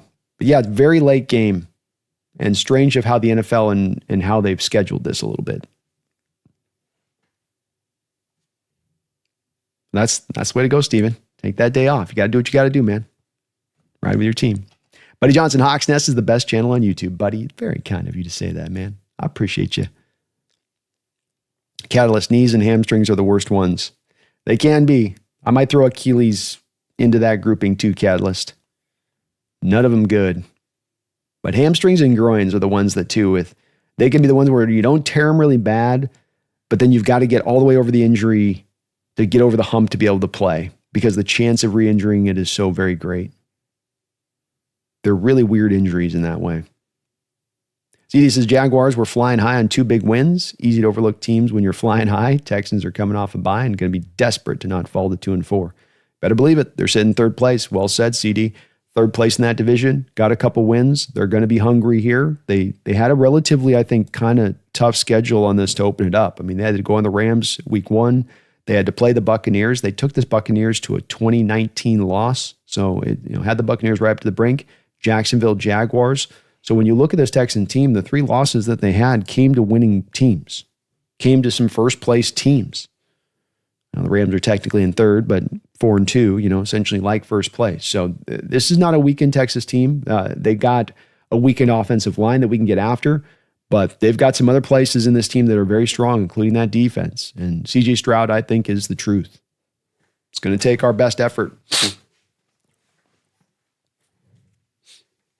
CD says, not trying to bring bad juju, but the Giants last year were talented, but played desperate and took it to us.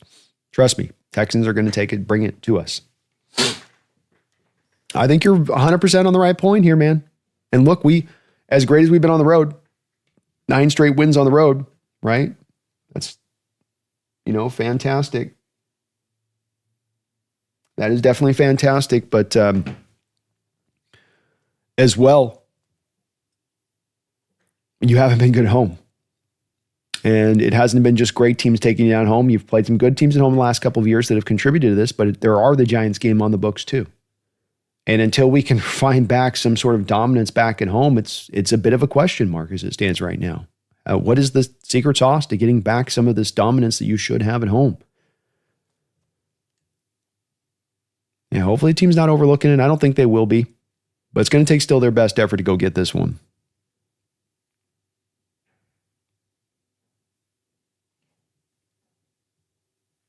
O'Dwyer, the 4-8 at home stat is rough. I know they played some good teams in that stretch, but still, thankfully, they've been great on the road. It's been a conundrum, man. Why? Some of it's the good teams, the Buffalo Bills and Minnesota last year and Green Bay last year coming in. Certainly when you have 49ers or Rams teams come in, those are good teams to deal with. That's not easy games there. So tough games are definitely a little bit, I think it'd be the beginning place of this as a start of an explanation. But there's that mysterious angle of the explanation that seems to be beyond something straightforward as to why it's this way. It's a little head scratching because you would think that there'd be a couple times that you would be feeling the force of the fans pushing this team forward and helping it. And that's the thing that seems to be sometimes missing as much as anything. It's like you're playing on a neutral site almost. And not just, I'm saying, because the fans are like filling in from the opposition. It's just a general feeling of things.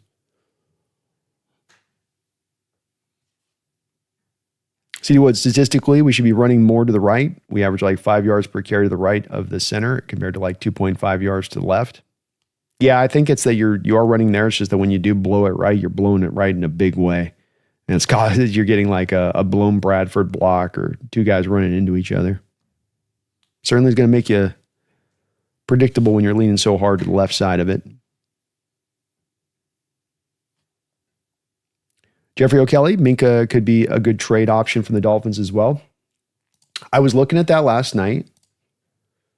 The only reason I didn't include him up on my list for Minka Fitzpatrick is, let me show you right here.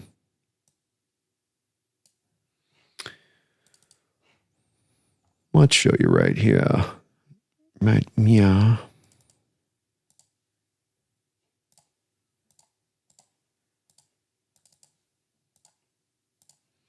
So here's Minka's deal right here.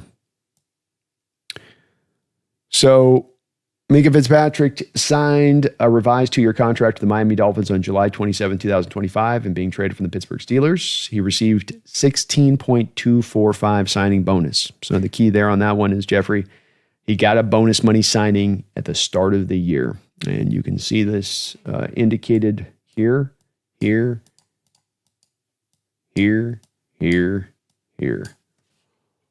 And so the troubling part on this deal to go pick him up becomes, first, from the Miami Dolphins perspective on this.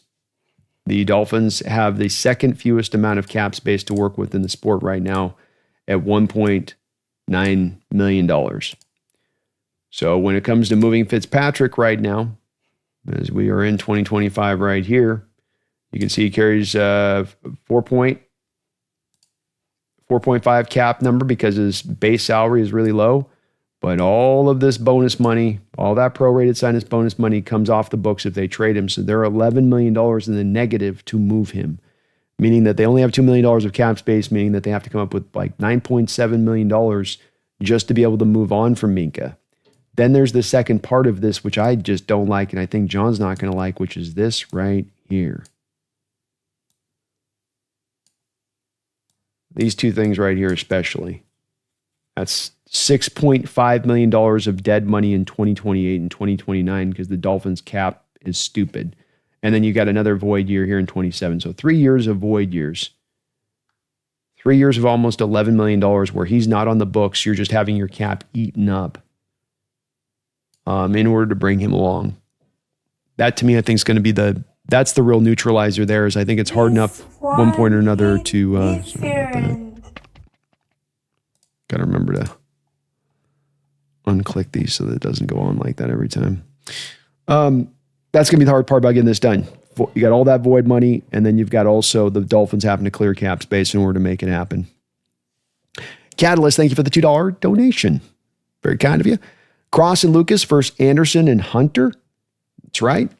That will be the matchup, and that'll be a big part of determining your offensive success is, can you keep those guys under wraps?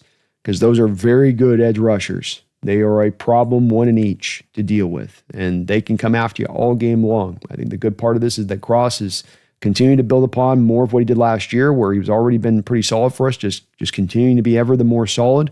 And Lucas seems to be really rounding into shape here and giving us the version of Lucas we thought we could be getting with him. So, they're going to get theirs here and there throughout the game, but can you keep them under wraps through the most part? I certainly think the short passing attack by Darnold, getting the ball out of your hands, you've got to make that a point of emphasis with these guys getting after you in the way they do.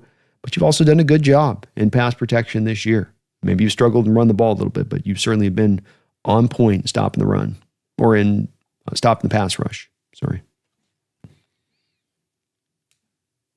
Chris says the Hawks score 20 points this week. They win. I love the confidence. Let's go. CD, my best draft picks. Mahomes will be great after learning behind a vet, Alex Smith. Zeke will be better initially, but Henry will be better in his career. My worst, Josh Rosen. Yikes, laughing out loud. Yeah, well, I got a Will Levis on my books, so we all got ours, I think I did like Henry better than Zeke coming out. I never quite always understood fully the Zeke love to be made a top 5 back. And he made me look silly initially, but also he had an amazing offensive line to work with when he walked in the door there. That part kind of can't be undersold. It really can't. What do you have, like 3 Pro Bowlers? Me says it's like, what do you want more? To win or prove you won't be disrespected? That's it. And ultimately, winning needs to be the ultimate. That's your punking them. That's your flexing on them. We walked out at a win. You did all your yippity yapping. You did all your gestating. You did all your pumping your chest. Wasn't worth anything because at the end of the day, we got to play a sport. We got to play a game. You got to go win the game. And that's, you kind of catch me why that's a little bit where my frustration comes in on this of like, I don't excuse it. I don't look past it. It does bother me when players do it. Don't be bigger than the team. Jeffrey says it wasn't even a taunt. He caught a first down, stood up and spun the ball, not looking at anyone like a ton of receivers do everything. They catch a ball. Yeah, you can't spin at the feet, though. I've seen it called a few different times by Hawks. Sidney Rice had it called once back in the day. You can turn to the right, you can turn to the left, But the key is you have to turn, Jeffrey. That's the real key of that thing. If you just spin the ball at the feet of the defender, and look, some people get away with it, but that's the way the rule is on. JSN's aware of that. He went out there and spun it right at his feet. Yeah, you just always got.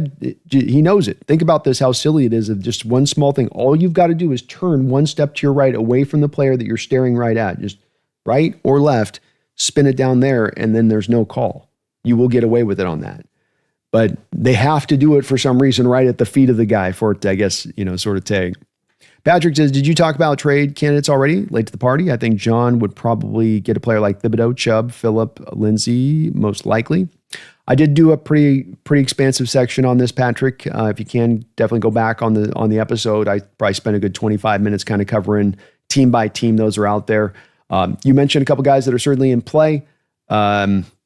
My list essentially as it's kind of devised: Trey Hendrickson, Kayvon Thibodeau, Jordan Brooks, Jalen Phillips, Kevin Zeitler, Kyle Van Noy, Jair Alexander, maybe Will McDonald, maybe Jermaine Johnson for the Jets as edge rushers, and Joe Tipman.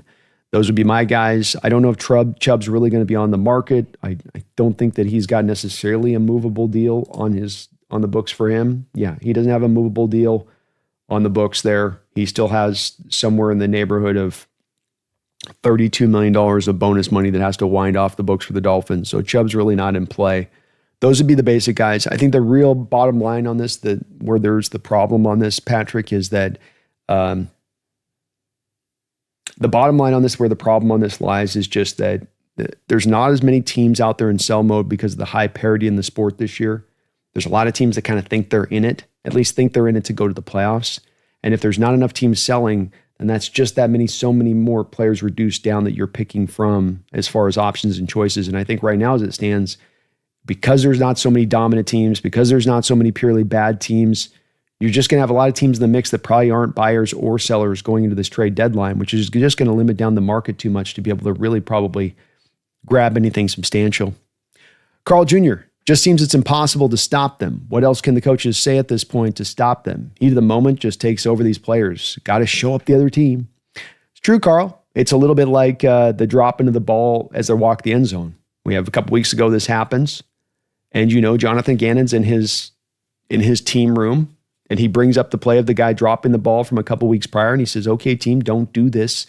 No, did you guys hear me? I said, "Don't you dare do this. You won't see the field again in your life if you do this. Don't you dare do this." And then a week and a half later, he has DeMarcado drop the ball before he goes into the end zone. And maybe it is at that point that there's these things with these football players where they cannot control themselves. They cannot help doing it. And it's why I said it'd be like, he goes over there and like taps the guy's chest and everybody's like, "Oh, he hit him." It's like, that would have been I would have just lost my stuff. Because again, he said it in the meeting not a week ago. He said it in the meeting, these players, and brought it up probably on tape and said, "See this? This is happening in the NFL every year a couple times. Don't have it be us be the team that it happens with." And then a week later, he does it. There was a show I've seen about psychological stuff with people, Carl, on this, where they were like, had this deal with, I forget the show, where it was this like red button, and the way that the guy would psychologically tell the people not to push the red button would get them to still push the red button because they just couldn't not do it. Like they were told, "Don't push the red button." There's something in people that when they're told not to do something that they want to kind of still do it. I don't know. I'm not a psychologist. I just play one on TV.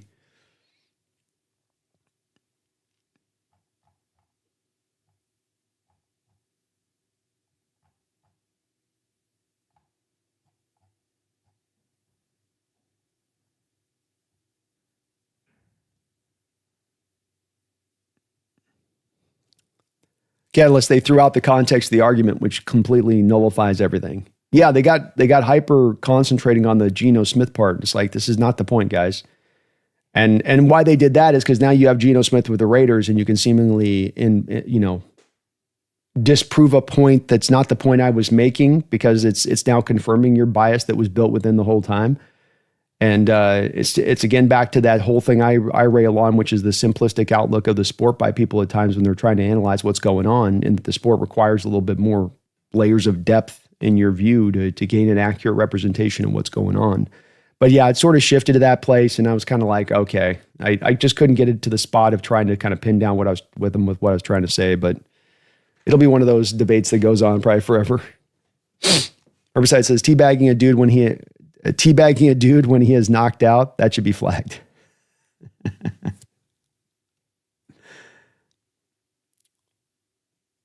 Herbicide says taunting should be called when it's severe, not for spinning the ball. Agreed. I would remove off a lot of the stuff that they call taunting. I would. But they've locked those rules in. Mimi says, but Jesse still shows much love for Herbert. Still no playoff win for them. Well, that one's an easy explanation. He's an Oregon Duck. Jesse's an Oregon Duck. Birds of a mallard feather fly together. Justin, do we hear any injury news today or tomorrow? Probably an extra day. Mike McDonald has indicated, Justin, that he wants to take advantage of the extra day to make the determinations of these guys being able to play on Monday night. Justin and I was hoping with the extra time, we'd have those two would be ready, at least Spoon. I am too. Even just getting one would be a big boon back to the secondary, that's for sure. But you'd like to get two, Justin, for this matchup with the Texans, which is going to be so tough. We'll have to kind of wait on this one a little bit longer. Earl J. Coyote. Some quarterback haters get it in their head that once a quarterback makes certain mistakes, he can never improve and overcome them. They did that for both Geno and Sam. He saw ghosts in the past, so he always will. You're capturing it absolutely positively correctly, Earl. And this is where you get my frustration in having the discussions with them on this. Because I'm just like, you're making this assessment of adjustment of a guy that was in his first stop and again, at a program that was awful. It's like the point I try to make about Geno going to the Raiders. What quarterback has succeeded in the Raiders over the last 30 years? Which one? Carson Palmer couldn't, and then he was awesome when he went to the Cardinals after that. There's no QBs succeeding there because it's one of the worst run organizations and has been so for that long period of time. And just don't want to take that into account. The New York Jets, how many quarterbacks have come through there battered, bruised, and broken through that program? Another organization that has spent 30 years almost working against itself at times, especially when it comes to the quarterback position, especially when it comes to how they develop their quarterbacks, how they use them, how they grow them. And it's not accurate. It's not even close to accurate. Sam doesn't put up the numbers he's put up over this last year and now 6 games by just falling into it. Geno doesn't come back to a roster in that first year with what we have 6 rookie starters on that roster. Geno takes you to the playoffs, and he's got you with the lead in the playoffs on the road in San Francisco at halftime. You guys want to go see Jesse sweat? Go look at him at halftime of that playoff game with us having the lead. And it was only because of a defensive collapse in that game that we weren't able to go get the win in that one. It was only because we had no running game in that game that we weren't able to go get that win. But again, didn't move his needle then, didn't make any adjustment to his outlook then. Like, wow, this guy with a rebuilt roster and 6 rookies and Jonathan Abrams starting for Seahawks at safety, he's got my team out here to the brink. My team that's a Super Bowl contending team. Riverside, will Oots be available for Commanders? My understanding with Oots is that there's a little bit of a long road to come back on this one, and Mike is not as certain about the timeline for when exactly that will be the case. Buddy says, Brandon, good Lord, forbid Sam Darnold get hurt, but I could see Jalen Milroe getting the starting job and not giving it back. Dak and Tony Romo-esque. I mean, possibly, man. The thing is that Sam's playing at an amazing level, number one, that would be very hard for Milroe to overtake. The other thing is, too, buddy, I think that the plan here is Drew Lock. You gave him a 2-year deal. He is your backup quarterback. So Jalen's not going to really be seeing the field for probably the next 2 years here, even if there is an injury to Sam.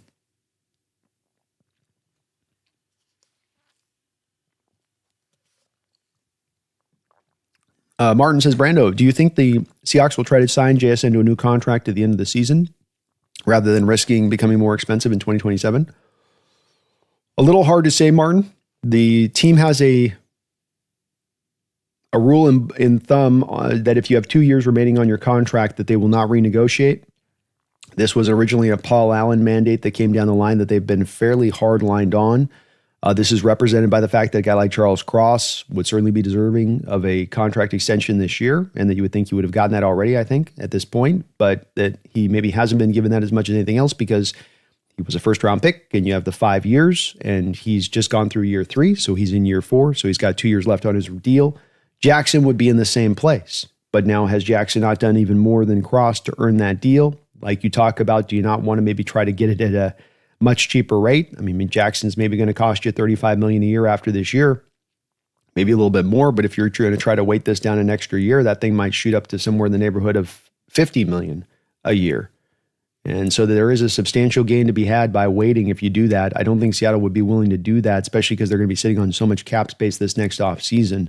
So I would reckon to guess, they hold me down to it, Martin, that they probably do put a contract extension on him with that. They overlook their 2 years remaining on the books with that one because the price will significantly increase. Versus with Cross, I thought always that the price wasn't going to significantly increase from what it is at the start of this season to what it probably is after this year.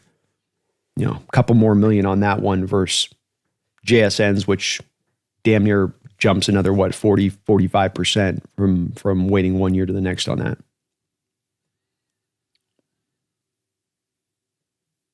Pedro says, I'm concerned about our middle linebacker position. Ernest Jones is the only good one. It is worrisome, Pedro. And that may be one of the positions that they look to target and isolate here at the trade deadline. Won't cost a lot. You can tend to find a decent one out there on the open market. And it'd make a lot of sense. There does seem to be something with Tyrese Knight where he is not at 100% right now. O'Dwyer, Texans games 3 a.m. my time. I'm going to have to spend all day Tuesday in the office avoiding spoilers. That's tough. That's tough. Martin, even against good teams that we've lost to at home, we've had chances in some of those games to win and contrived somehow to lose. Really is odd. Yeah, that's the thing I come back to with it. I don't think that there's some sort of smoking gun issue that's causing this, Martin. I think it's just it's a little random. It's a little bit of the stadium being at times taken over by other fans here and there. It's kind of a combination of some deals. It's a little bit of the, fan base maybe not being as always in recent years locked in as much and really having the faith in the team. I think that there's kind of a slow process to getting that back into where you really have everybody, believing, so to speak, as opposed to questioning.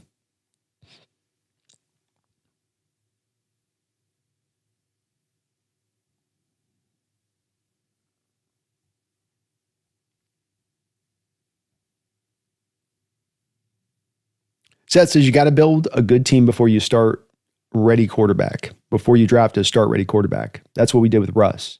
Teams like the Titans just don't get it. Can't throw a first rounder to the Wolves like that. You really can't. And I wonder if we're going to start to maybe get into a place here where teams start to recognize this, Seth. I think the reason that the teams are doing this right now is that they're sort of operating off the 2017 rule book, which is that you had a time there where quarterbacks could come in and that the nature was get that rookie quarterback on that deal and then go out there and then spend all that money and build a super team up around him. I agree with you. I think it's a little bit of an ass backwards approach to building a team, and it's very hard to shove that camel through the eye of that particular needle, in my opinion, because so few quarterbacks are going to come in that ready. I mean, most of these guys leave prematurely.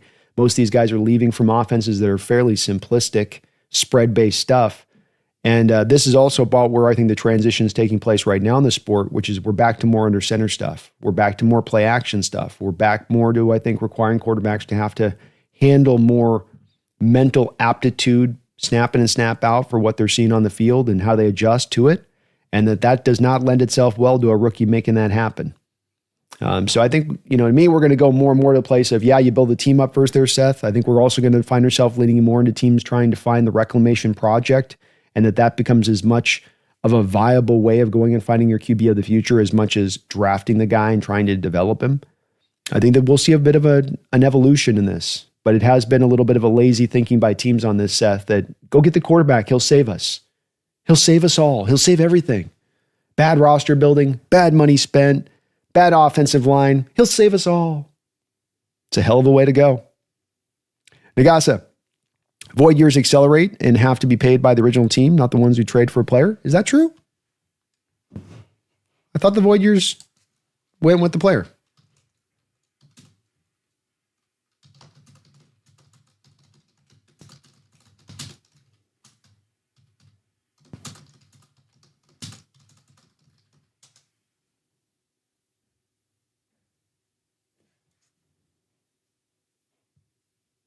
You're right. Great call. Well, you learn something every day. Thank you for that, Nagasa. So maybe that would make Chubb, at least from this standpoint, as we go back to Chubb. Still going to be tough to pull that one off. You're still looking at $18 million of the bonus money, and then they got to eat the void. So then it makes it even harder for some of those teams that don't have any cap space to then eat the dead money, that because of all that void money's got to come clean then at that point. God, I thought for sure that stuff transferred. Okay. Appreciate the note. These contracts are tricky.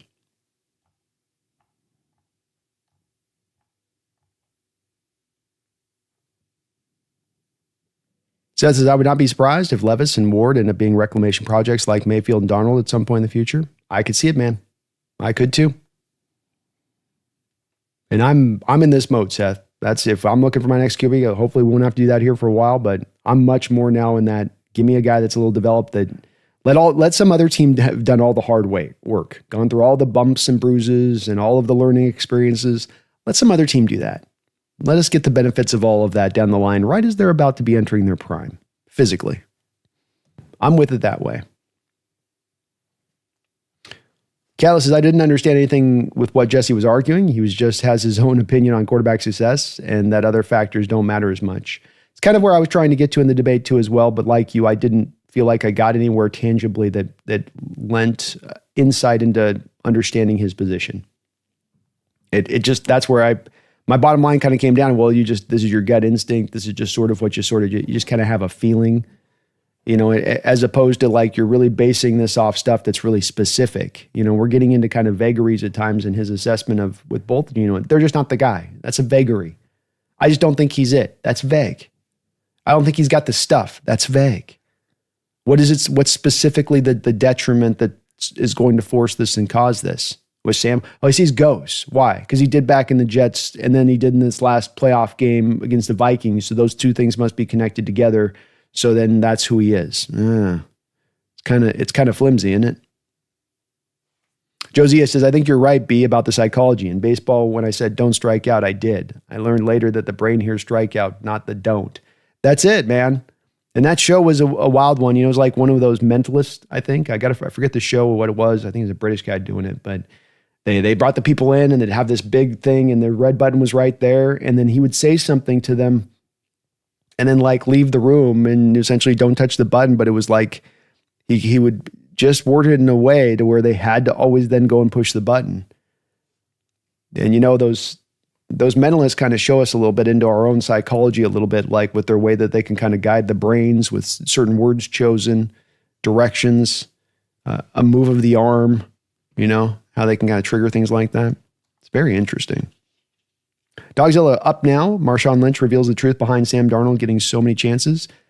Got pod with Marshawn Lynch and Mike Robinson. Let's go.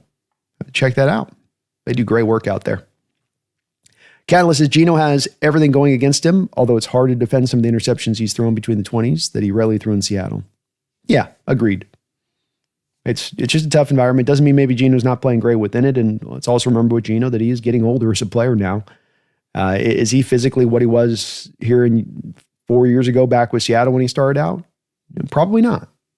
Especially in Seattle, he took a pretty good beating here over that couple of year period. And we often talk about that you put a quarterback behind an offensive line where he's getting the stock kicked out of him time and time again. He's getting injured here and there. That can add up on a couple of different levels. Patrick says need to see more from the tight ends. I'm surprised at the lack of flat routes from running backs. Definitely a lot of pushing the ball up the field. I think some of it with the lack of the use to the tight ends and the lack of the use to the flats, if I can guess, Patrick, and it is merely a guess on my part, is you're getting a lot of the stack boxes and blitzes. And then from the stack boxes, you're getting a lot of then quick drops back into space.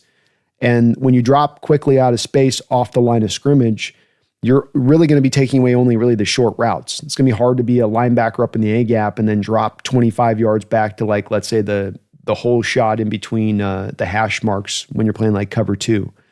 And so I think what's happened here is that this is what's pushed Sam to be putting the ball so much more further down the field, is he's seeing a lot of open green grass down there further down, and he's seeing a lot of congestion of bodies up close. And it's hard to hit either the running backs or tight ends, I think, if you're getting a lot of congestion around down by the line of scrimmage. But it's a guess at that too, Patrick. Josie, love Gino, but glad he's moved on. Me too, man. We made the right choice. Marty says, didn't expect to see Brandon crap on the Raiders, but I'm here for it. Go Hawks. Hell yeah, brother. Okay.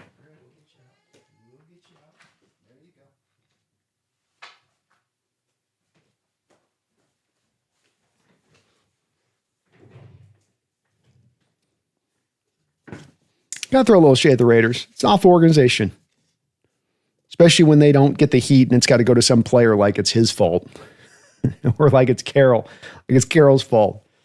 Like, no. In my lifetime, the Raiders have moved 1, 2, 3 different separate times. In just my lifetime alone, the Raiders have moved. That's not an indicator right now of a crap ass organization. I don't know what is. Calm Cal, there are leaders like Tua, all talk, and leaders like Leo. That's right. A lot of guys, a lot of QBs will do the say all the right stuff. And Tua, a little bit of lack of wherewithal to realize that this stuff, as he's trying to speak to shading sort of his fellow players, this in certain ways reflects back on you as a leader, and you're not able to pull their ears. And it's not all on Tua's fault with that necessarily, but as a quarterback, you ain't getting players in meetings, you ain't doing this, then it does maybe speak to you not being the best of leaders, or at least a good leader. Braun says, Niner fans are just on edge. They know it's almost over for them. They have this salty big brother type of energy.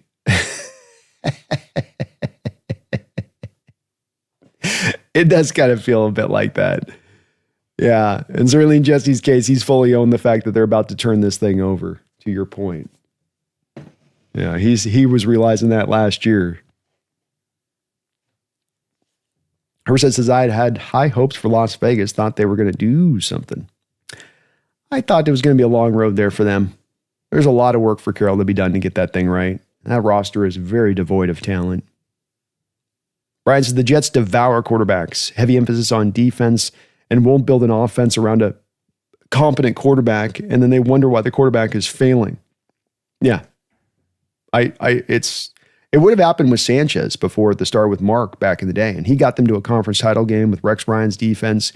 But remember, even when Sanchez came in there, it wasn't the most stacked of offenses that he was working with. They were getting by. He had at least a decent offensive line, but then it just eroded through the years from there. But I'd argue even in the case of a Sanchez, you just jumped and grabbed that guy. It wasn't like there was a long process in place to have the team set up right to bring him in. It was just kind of like, all right, let's just go grab this guy. And the funny part with these organizations is that their failures happen in the same way over and over again in the same fashion. The Chicago Bears fail at quarterback, same reasons that they constantly fail at quarterback, and that they're just reactionarily drafting a guy. You don't really feel like it's the guy that they've like fallen in love with. They just happen to be up picking at a spot in the draft where they're due to go take a QB. That seems as much as the process that drives it there for them as anything else. You've got to be smarter in your approach to the quarterback position, or you're not going to maximize it out. You're not going to develop it. You're not going to get the right guy. You've got to understand how all of the other parts interrelate to this thing, and that we're just leaving that era of the superhero quarterback, that we might have just saw two of the GOAT-like players in Mahomes and Brady come through here on top of the guys around them. The Drew Breeses and the Aaron Rodgers and the Peyton Mannings. And that this has all kind of skewed our view of this thing, of that this is the new standard. This is the new normal. These guys are going to come falling off the back of the truck. Just got to pick one up. That's all you got to do. Just fall off the truck. Just pick them up. You got yours. It's not working that way. We went through a real, maybe rare era of football from quarterback play there during that time period. And not that quarterback play isn't still good now, but the sport has adjusted and changed a little bit from how it's played defensively and the complexities that are there. Jets definitely got caught up in that, though, didn't they? Jets are a cursed team. Mabo is a badass. Waste on the team. Mabo's awesome. Loved him. I nailed it with both Arasay and Mabo. Feel like my evaluation on both those two guys wasn't an easy one. But both those guys I thought were going to be great A players, and they are. It's cool to see. One thing with the Jets, at least they're starting to kind of put a line together. Fashanu there. If Veritaker could eventually get injured, Tippmann can recapture a little bit what he was initially. maybe they're starting to kind of learn their lesson there. Addicted Hey Brandon, Hey 12, has the Hawks ever said what was Tyrese Knight was suffering from, or does he have the dreaded Connor Williams mystery issue? It's kind of the Connor Williams mystery issue. I think it's something with his knee, but I don't know. They've definitely been quiet on that, and they're very quiet on the injury front, especially with McDonald, as much as anything else. They will keep it under wraps unless you wrench the answer from their cold grip. Josie Knight looks a little heavier to me this year, so maybe he's in the doghouse. Plus, I think Mike really likes Drake Thomas. Could be. Definitely could be. And certainly I think that this does speak to a little bit of their love of Mike. CD says, assuming no trade nonsense, any team that is in position to draft a quarterback first overall should be drafting a quarterback first overall. Any team that is in a position to draft a quarterback first overall shouldn't be drafting a quarterback first overall. I misread that the first time, and it made much more sense the second time. And I agree with you. Just because the guy's there doesn't mean you take him. And just because you love the guy, just because you might think the guy's going to be great. If your roster is set up to get the guy broken, if the roster is set up to delay his progression as a player to reach that stage, and you're looking at it as like, we'll draft the guy in 4 years from now, maybe we'll get this right for him. I think that's more of an answer that's got to speak back to you as an organization to say, well, then now's not the right time. And then we need to find another way, a different quarterback to go get as much as we love this guy. Not to mention the fact that if you have that quarterback there, that you can go make that trade. Another team can go get that QB then, CD, and you can go get more extra draft picks to better build up the team to prepare for the quarterback. And you get the team right for the quarterback to come in. You don't get the quarterback and then get the team. You know, the cart before the horse, if you were. Look at, what was it? Was it the Bears a couple years ago with the number 1 overall pick and Bryce Young getting moved up there like that and dropping back only to merely the 10th selection in the first round? And like, that's the type of trade you make, you know, go get yourself a future first and get this like there. And a lot of times then you're having a team trade up from like, let's say 8 to 1. You only go back 7 spaces. You still pick in the first round. You're trading that then to a player like the Panthers, for instance, that's going to then start the guy instantly. Not probably going to be good that year. So that next first round pick you get the year after, that's going to be a hell of a first round pick. Say nothing of it if maybe they've even kicked in another second or third rounder on top of it, which is usually the case at the top of the draft like that. You're getting that kind of haul. Yeah, I firmly would be in that place of things. CD says, Jesse says he got spoiled from watching Joe Montana, so I'm going to assume he's comparing Sam to Montana and take that as a compliment. Yeah, I said that. He grew up on Young and Montana, and it definitely skewed his view of the position a little bit. Yeah, let's wonder how Connor Williams is doing right now. He's counting his money. Phoebe Hawksness, I think Pete Carroll's USC team still haunt Jesse, so he can't stand USC quarterbacks. That might be a bit of it. To your point, I've never heard him talk good about a USC quarterback before. I'll have to start part. What do you think about Carson Palmer, Jesse? Was he a franchise quarterback? You might be onto something. CD, I feel like Saubert would be a better fullback than Brady Russell. He might. It's harder for sometimes the taller tight ends to be able to play the fullback position because they can't get that leverage in the hole. But he's a good blocker, to your point. Very good blocker. Max Bailey, chilling the Hawks Nest with Brandon. Let's go. Let's go, Max. Good to see you, brother. Very good to see you. Bronze Sausage, thank you for the $2 donation. Because I think Jesse would take Sam in a heartbeat. Maybe this is a little bit of pain for having him in the house and you could have just kept him and then let Brock go and then you would have had Sam and you would have been just fine. Remember that time when Sam was there that people in Niner organization were saying he's the most talented quarterback that they've had since Steve Young. But I'm going to get Jesse to admit this come hell or high water. I couldn't get there with Gino with him, but I am going to force him. I'm going to put my foot down on this and force him to do it with Sam. And Sam's playing at such a level, at such a point where it's like, it's going to get pretty silly here with Jesse if he's going to try to keep this same pace through the whole year. Like you start to like, really? My man's going to have 4,300 yards, 33 touchdowns, 30 plus touchdowns for a second straight season, and you still just need some more proven to you. Marty Williams, I got to say, I'm excited to see more football from Nick Emanwari. He looks like he can be another big-time player for us on defense. 100% Marty.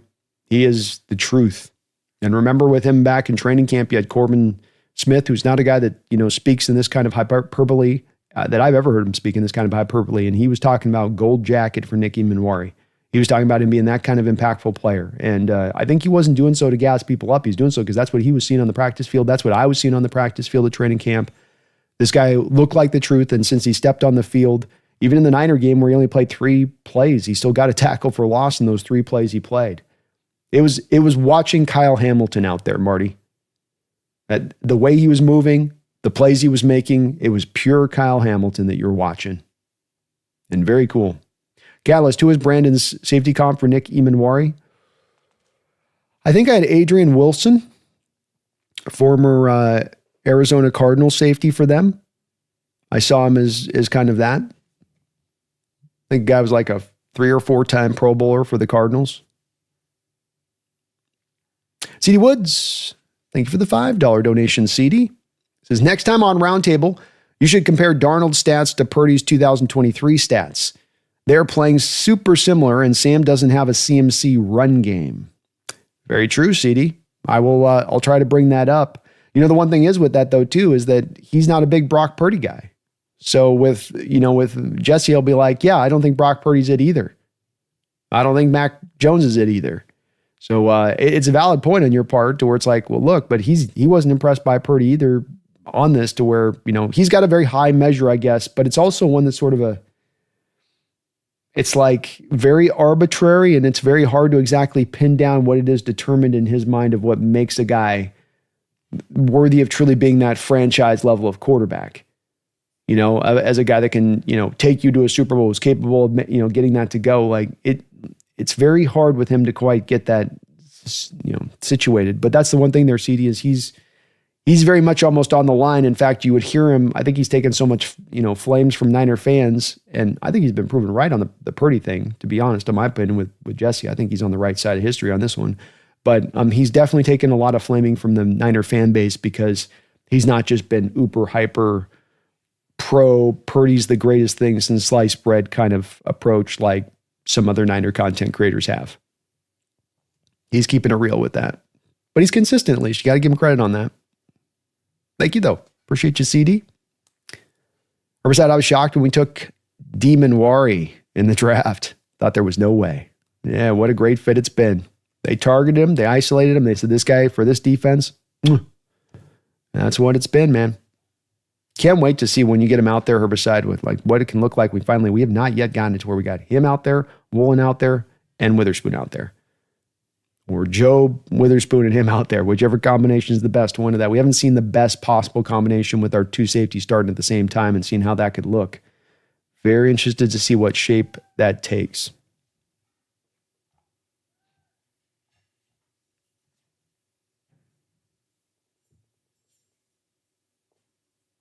Phoebe, Hawks Nest. Jesse liked Jaden Daniels, Drake May, and Bo Nix, but he did not like Caleb. Just saying B. Yep, it's true.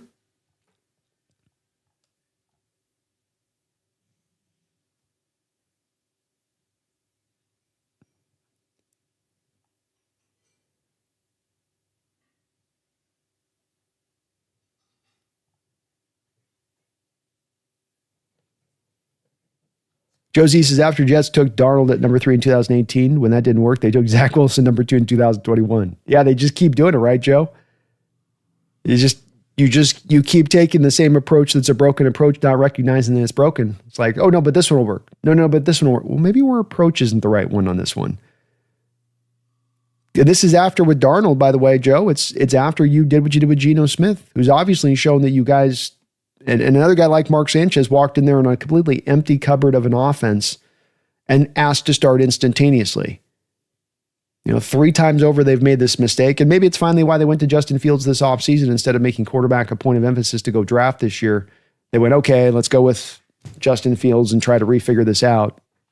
But the wild part about these NFL organizations, they will operate stupidly, which you wouldn't think with all the money at play, with all the minds that are at play, with all of the brain power that you have to bear. You might get a decision wrong, but you're not going to do something openly dumb. You certainly wouldn't do that, would you? but they will do things that are openly dumb, and they will do it for decades at a hand. You'll have the same ownership group in play, and you will see these things through different general managers and different head coaches. They will make the same stupid mistake over and over again. And it's wild to watch. No learning of lessons, stupid on the surface of it when you do it, and stupid in retrospect. They just can't help themselves.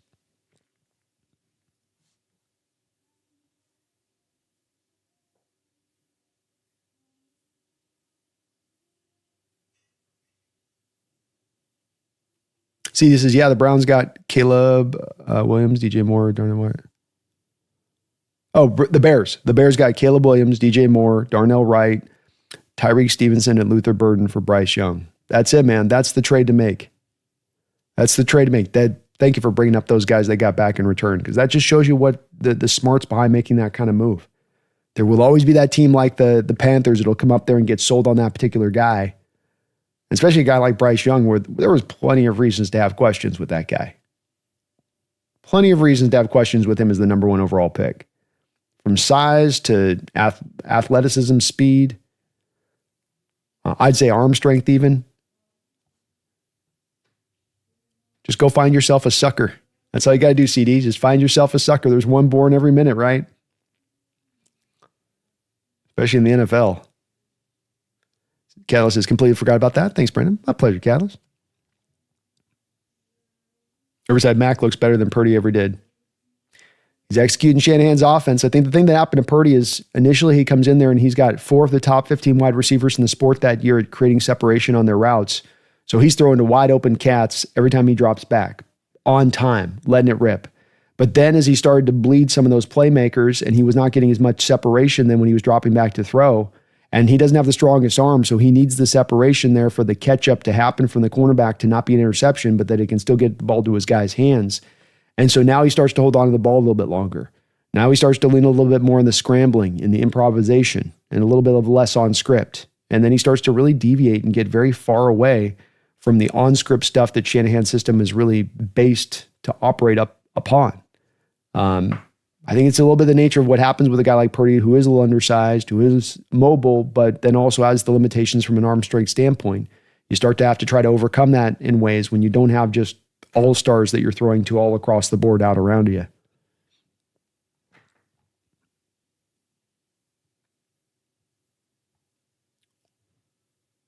Kickup says, I feel like Jesse just can't admit he was wrong about Darnold, so he keeps on making up excuses. Like, I can admit I was wrong because I thought Geno to Darnold was a downgrade, but it wasn't.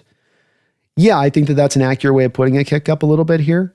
I mean, certainly I never got him to move an inch on the Geno stuff, which I really just couldn't understand, because it's just like he thought he was like a back-end bottom third quarterback, and he never played like that for us. I don't think I'm going to get him to move on this one either, but it doesn't mean I'm going to stop trying with him.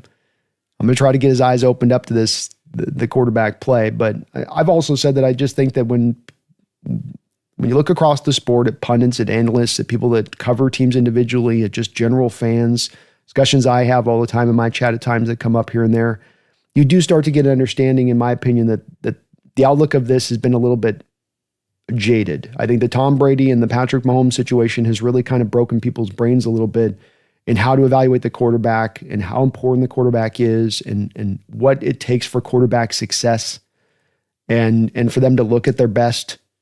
And it just all gets kind of lost to the fact that these guys are a little magical. Just find the magical one. Find the magical guy that can pull everybody up on high. And I don't buy into that conceptually, but I do think that it does kind of exist out there. Seth says, give the Hawks a healthy secondary, and I think we get double-digit victory versus Houston. I could see it, Seth. Definitely wondering if he can't get that ball out of his hands quick with CJ and he's got to hold on the ball and wait for stuff to open up, how that's going to land with his offensive line, how it's set up.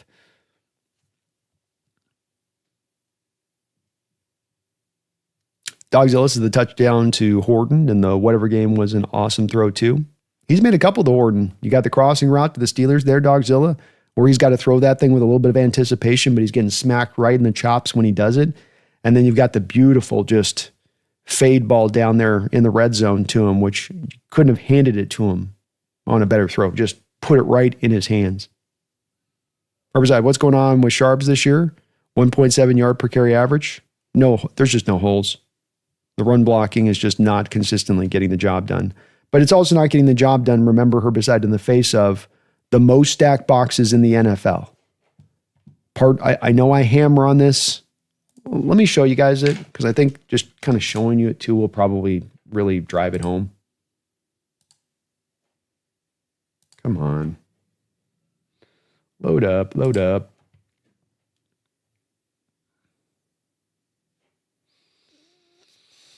All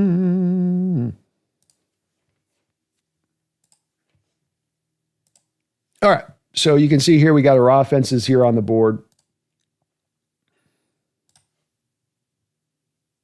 All right, so if you look at this, you'll notice this is me sorting by stack box rate, opponent stack box, and you see your Seattle Seahawks are at 39.1%. So a lot of running the ball at times is running away from the numbers, to run where you're lighter, to be able to attack the numbers in the right way. The opposite of that is that if I've got a stack box at this high of a rate, you guys can't see it, of course, because I'm being dumb. Here we go. I'm bring it over here. So you got, let's shorten it down so you guys can actually see it here. All right. So you see the Seahawks here, 39.1%, far right-hand column, stack box rate that I'm sorting by. So when you got the stacked boxes there to me herbicide at that rate, I'm not talking middle of the road. I'm not talking top 10. I'm talking you're the number one team by 4% over the top of the Cleveland Browns. And that I just think that there's nowhere to run to in that. If you're going to be that extreme of a team that's going to be having the box stacked that much, to me, the answer is not let's run more or what's wrong with the running back here. The answer to me is what you got to do is start throwing the ball and attacking them for it. And specifically, if they're going to do it to this high of a degree, herbicide, you attack their happy ass all the way down the field. You go take your shots because your guys are going to get one-on-ones. Arroyo's going to get one-on-ones. JSN's going to get one-on-ones. Horton, Cup, all of them. And that's why we kind of see us at that 10 yard per attempt almost just about that Sam's at, was 9.5 yards an attempt, is because of these stacked boxes. I'd offer too that it's stacked boxes and it is also blitz rate that factors into this. So like this year, the blitz rate on this one, you see Seattle's right here at fourth. They're being blitzed at 35.1% of the time, fourth highest blitz rate in the sport. So highest stack box rate, fourth highest blitz rate. Run blitzes, it's tough to run into that stuff. You're going into the teeth of the defense. CD Woods, do you have a beat on Caleb Downs? I feel like he's the best safety prospect since Kyle Hamilton and Jamal Adams. That is my feeling as well on him on the initial view. I haven't done the deep dive on him. It's a lot of the last year's tape that I was initially watching on with him, but he just kept kind of showing up whenever you turned on the tape with him you could see it. He's the full meal deal as a player. And yeah, I agree. I think he's probably the best safety prospect at least since Kyle Hamilton. I don't know if I go to generational yet, but that a guy that's fully worthy of being a first round safety, a guy that can do free safety, strong safety stuff. He'll fit in the cover two shell with ease. Don't think a blue chip grade is quite what I have on him. I did have a blue chip grade on Kyle Hamilton, but again, I still have to do the full scouting breakdown on him, CD, to really get that final measure of where I want to put him at. Blue chip or just first rounder is kind of what I'm kind of waffling between on him. It's a hard call. Salute to you, Wilbert. Appreciate you. And we'll start kind of rolling down. Go M's, man, Max.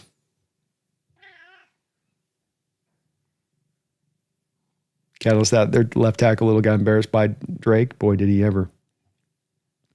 War Chief in the house. How you doing, War Chief? We're about 2:20 in. We're going to we got a Mariner stream later on this evening, so we're going to probably get this a little cut short today. Catalyst says more barnyard. Let's go.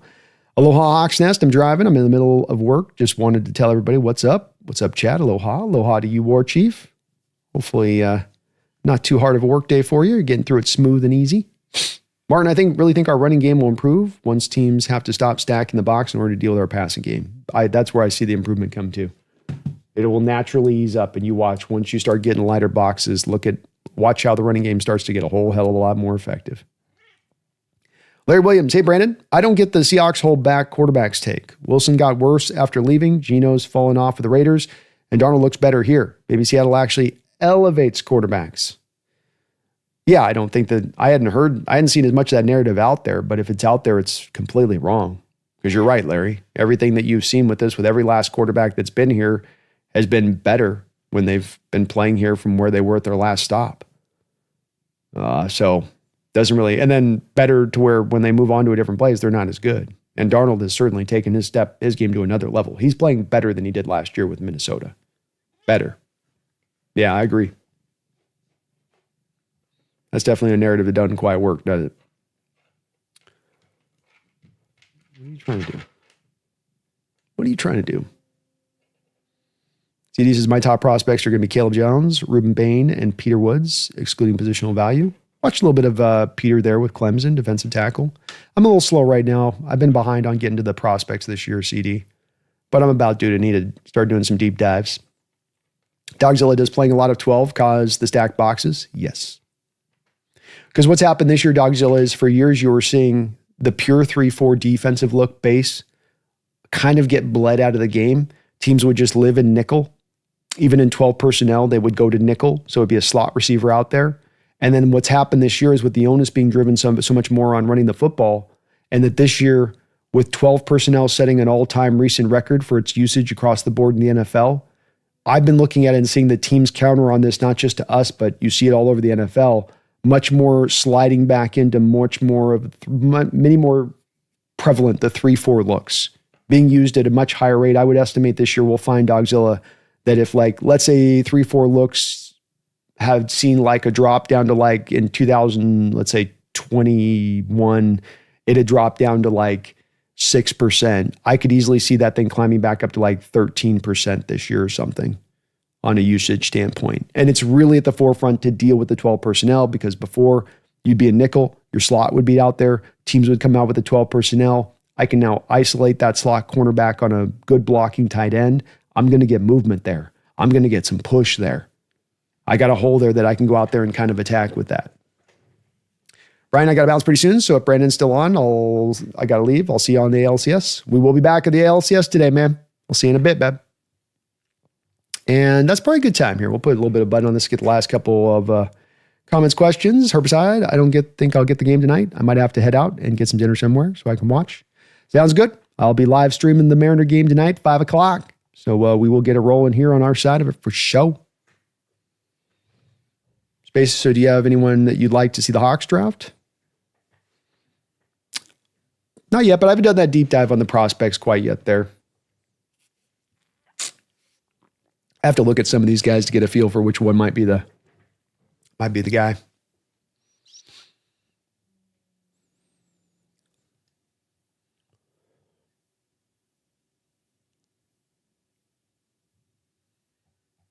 O'Dwyer, thank you for the $5 donation, O'Dwyer. Really appreciate it. Didn't have any comment on your deal there, but thank you for that drop. Very, very kind of you. Gallo says, we're seeing a lot of base defense with the emphasis on the run game, but it benefits tight ends because they'll get mismatches on linebackers or safeties. That's that push-pull game you talked about, Catalyst. So you used to go to nickel to my 12 personnel, 2 tight ends. Now you're transitioning to base. You go 3-4 to my 12 personnel so that you can stop the run. But now if I have a dynamic pass-catching tight end, if I have an Arroyo, and I can mismatch him up against your weakest covering linebacker in space, I got you. So that is that back and forth that's so wonderful about football, and the strategy side of it is that you can have an answer for what they do. It's like jiu-jitsu, you roll your arm over here. I kick my leg around there. You twist me back this way. I flip my hips, go back that way. You come up over the top. I flip back through there. There's always a bit this for that. Martin says, Brando, is it just me or does Clint Kubiak channel his inner Ryan Grubb at least once every game? Yeah, kind of. I can see what you're talking about with that. It comes up. It definitely comes up where he kind of gets a little weird for no particular reason. You're like, what was that? But luckily it's just it's a little tick, Martin. It's a one series tick that comes up once a game. It's like that on him. He's over on the sideline. He's got the little pen in his head and he goes, pen goes flying. It's like, what just happened? I don't know. Are you back with us, Clint? Are you back? It happened again. God, what happened? You were infected by the grub soul. God, can somebody burn a candle? Give me some holy water? Have a good one, HHG. Appreciate you. Riverside, everything but a safety, tight end, and quarterback. So we're going to have to draft a quarterback and tight end safety. Boo. Jake, acting like the Jays are done last night made me irrationally mad. I'm currently coming up with a funny one-liner to rub it in his face when the Jays come back and win the series. Yeah, they're not done yet. I definitely, and the Yankee fans, boo, they're all up in their feelings with this one with the Jays because the Jays dog walked them through that series, and now we're not just standing toe to toe with them, but we're taking them down. So it has the Yankees, I think, quietly questioning just how not good they are, in the grand scheme of this, and that's probably a little bit of that bleeding out. I would say a little bit here, boo. But your Blue Jays are in this series, and I don't think that this thing's going to be a sweep. I think this is going to be a hard-fought series throughout. And we better come ready to play here because there's going to be a sense of urgency from that Blue Jay team coming into our house here tonight. Space's John Schneider knocked this draft out of the park. He did, for the most part.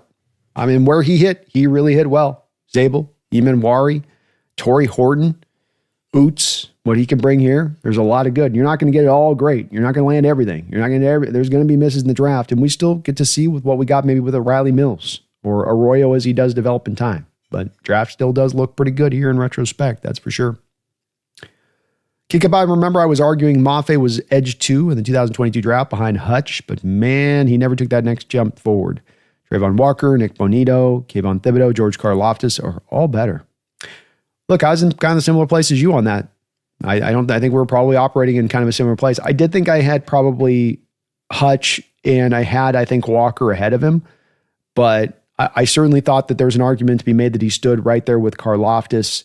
Bonito was a really guy still kind of on the development from Oklahoma. I mean, and a very thin, skinny guy. I mean, he's really rounded in shape, and I never trusted Thibodeau. But the thing with Mafe, and I don't want to talk too bad about him because I think he plays really hard. I think he's trying his best out there, and sometimes things just don't click into place for you as a player. Sometimes that next step just doesn't happen. But unfortunately, it just isn't happening yet. And that you're not seeing this. And remember with him too, he is an older player. This guy's 27 years old. He's not, 24 coming off that rookie deal. It's like, I don't know if there's a lot of reason to believe that this development's going to come much more further than from where it's at. And it seems like he has kind of plateaued a little bit in there, which does suck. But I was off on that one too, Kick Up. I love the pick and thought we got ourselves a bit of a steal there. I really did. All right, let's do a little thinking on both the two sponsors of this show today. We got not a one, but a two. I said a two sponsors here. I said a two sponsor here, right now. First up, we got here. All right, 1 second here. Get my stuff right. Get my things.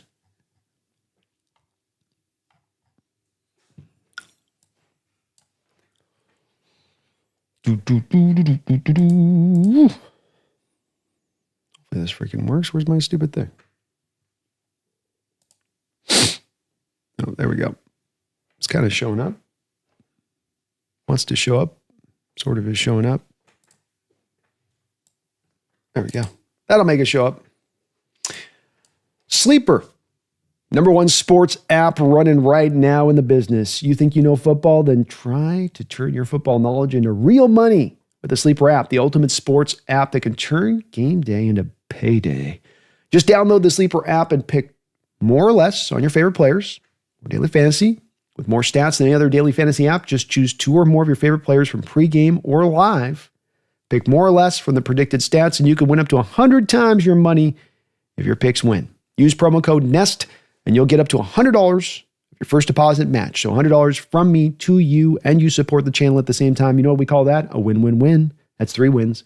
Terms and conditions apply. See Sleeper's terms of use for details. And as well, they've got one more extra they're throwing on top of this, which you don't even need to deposit. Just create a login, and you can get $20 deposit thrown right into your bank account on that. No deposit required. Just here you go. $20 extra, $120 to you from me through this app. And that's a big thank you out there to Sleeper. These are my picks right here. You can see I've got over Joe Flacco, 237 for Thursday Night Football. I've got Jaxon Smith for over 23.5 yards receiving, their tight end out there in Pittsburgh. And then I've got Darnell Washington with less than 20.5 receiving yards. Trying to see if I can quad my money up on that one. But thank you to Sleeper for sponsoring the show as they have here throughout the course of this year. Please do use their code as it is opening up in the state of Washington here so that you can be able to use this. I know there's been restrictions prior, but use that code NEST, get yourself $100 in your pocket, and again, support the show at the very same time. We are going to be back here in a mere about 2.5 hours with the Mariner game about to lock in here and see if they can take the third game of this series. I will be streaming all of the Mariner playoff action here, including tomorrow as well. We also have the B&B show at 12 o'clock tomorrow, and then I'm going to be doing a Behind Enemy Lines at about 3 o'clock here, right around that area or so, with a Houston representative here to help us break down this matchup. I thank you guys for some wonderful discussion today. I do believe Brian Wu has been activated, I want to say. I thank you guys for the great discussion today. We will be back in just 2.5 hours, so if you want to talk some football at that time, we can absolutely do so, or some baseball, whichever way you want to go. That's just how we do it here. I want to thank as well, one last chance to thank the sponsors. We're going to call our way out on this one and give a shout out here to Tick Picks on that side of it. But I thank you guys for watching today. We will be back soon. But until next time, please don't you ever forget, don't you dare ever forget, go Hawks. I don't know about you guys, but one of my biggest pet peeves is hidden fees when it comes to buying sports tickets. A little bit extra here, a little bit extra there. Oh, sorry, sir, just one more surcharge. Why can't the price I pay be the price I saw listed? If only there was an app where these fees didn't exist. Which is why I want to give the sponsor of today's show, TickPick, a huge shout out. With over 20 million downloads, TickPick has you covered. NBA, NFL, concerts, festivals, you name it, they got it. TickPick provides the lowest prices, guaranteed. Oh, and no fees. What you see is what you pay. The NFL's in full swing, the NBA's just around the corner, and Major League Baseball playoffs are in the thick of it. Now is the time to lock in the best app in the game at finding you the right ticket at the best price. I love using TickPick. Last year, I was supposed to go to the opening game of the football season with my buddy who was also bringing those tickets, but he bailed on me at the last second and I was left to scrambling. I thought I was going to be up the creek without a paddle, but I fired up the TickPick app, was able to find a really nice seat by utilizing their high seat rating, which just looks at the combination of price and seat quality to get you that best bang for the buck. And I was able to go to the game and experience an incredible game at that. TickPick has your back. Each ticket bought is backed by the buyer trust guarantee so that you can trust your seat is legit. And of course, I've got a code for you guys. When you use code HMA, get $20 off your first set of tickets with TickPick on a purchase of up to $100. That's $20 off any tickets when you use promo code HMA. Make sure you click the link in the description section to download the app and have the code automatically added to your account so you can use it later. Thank you, TickPick.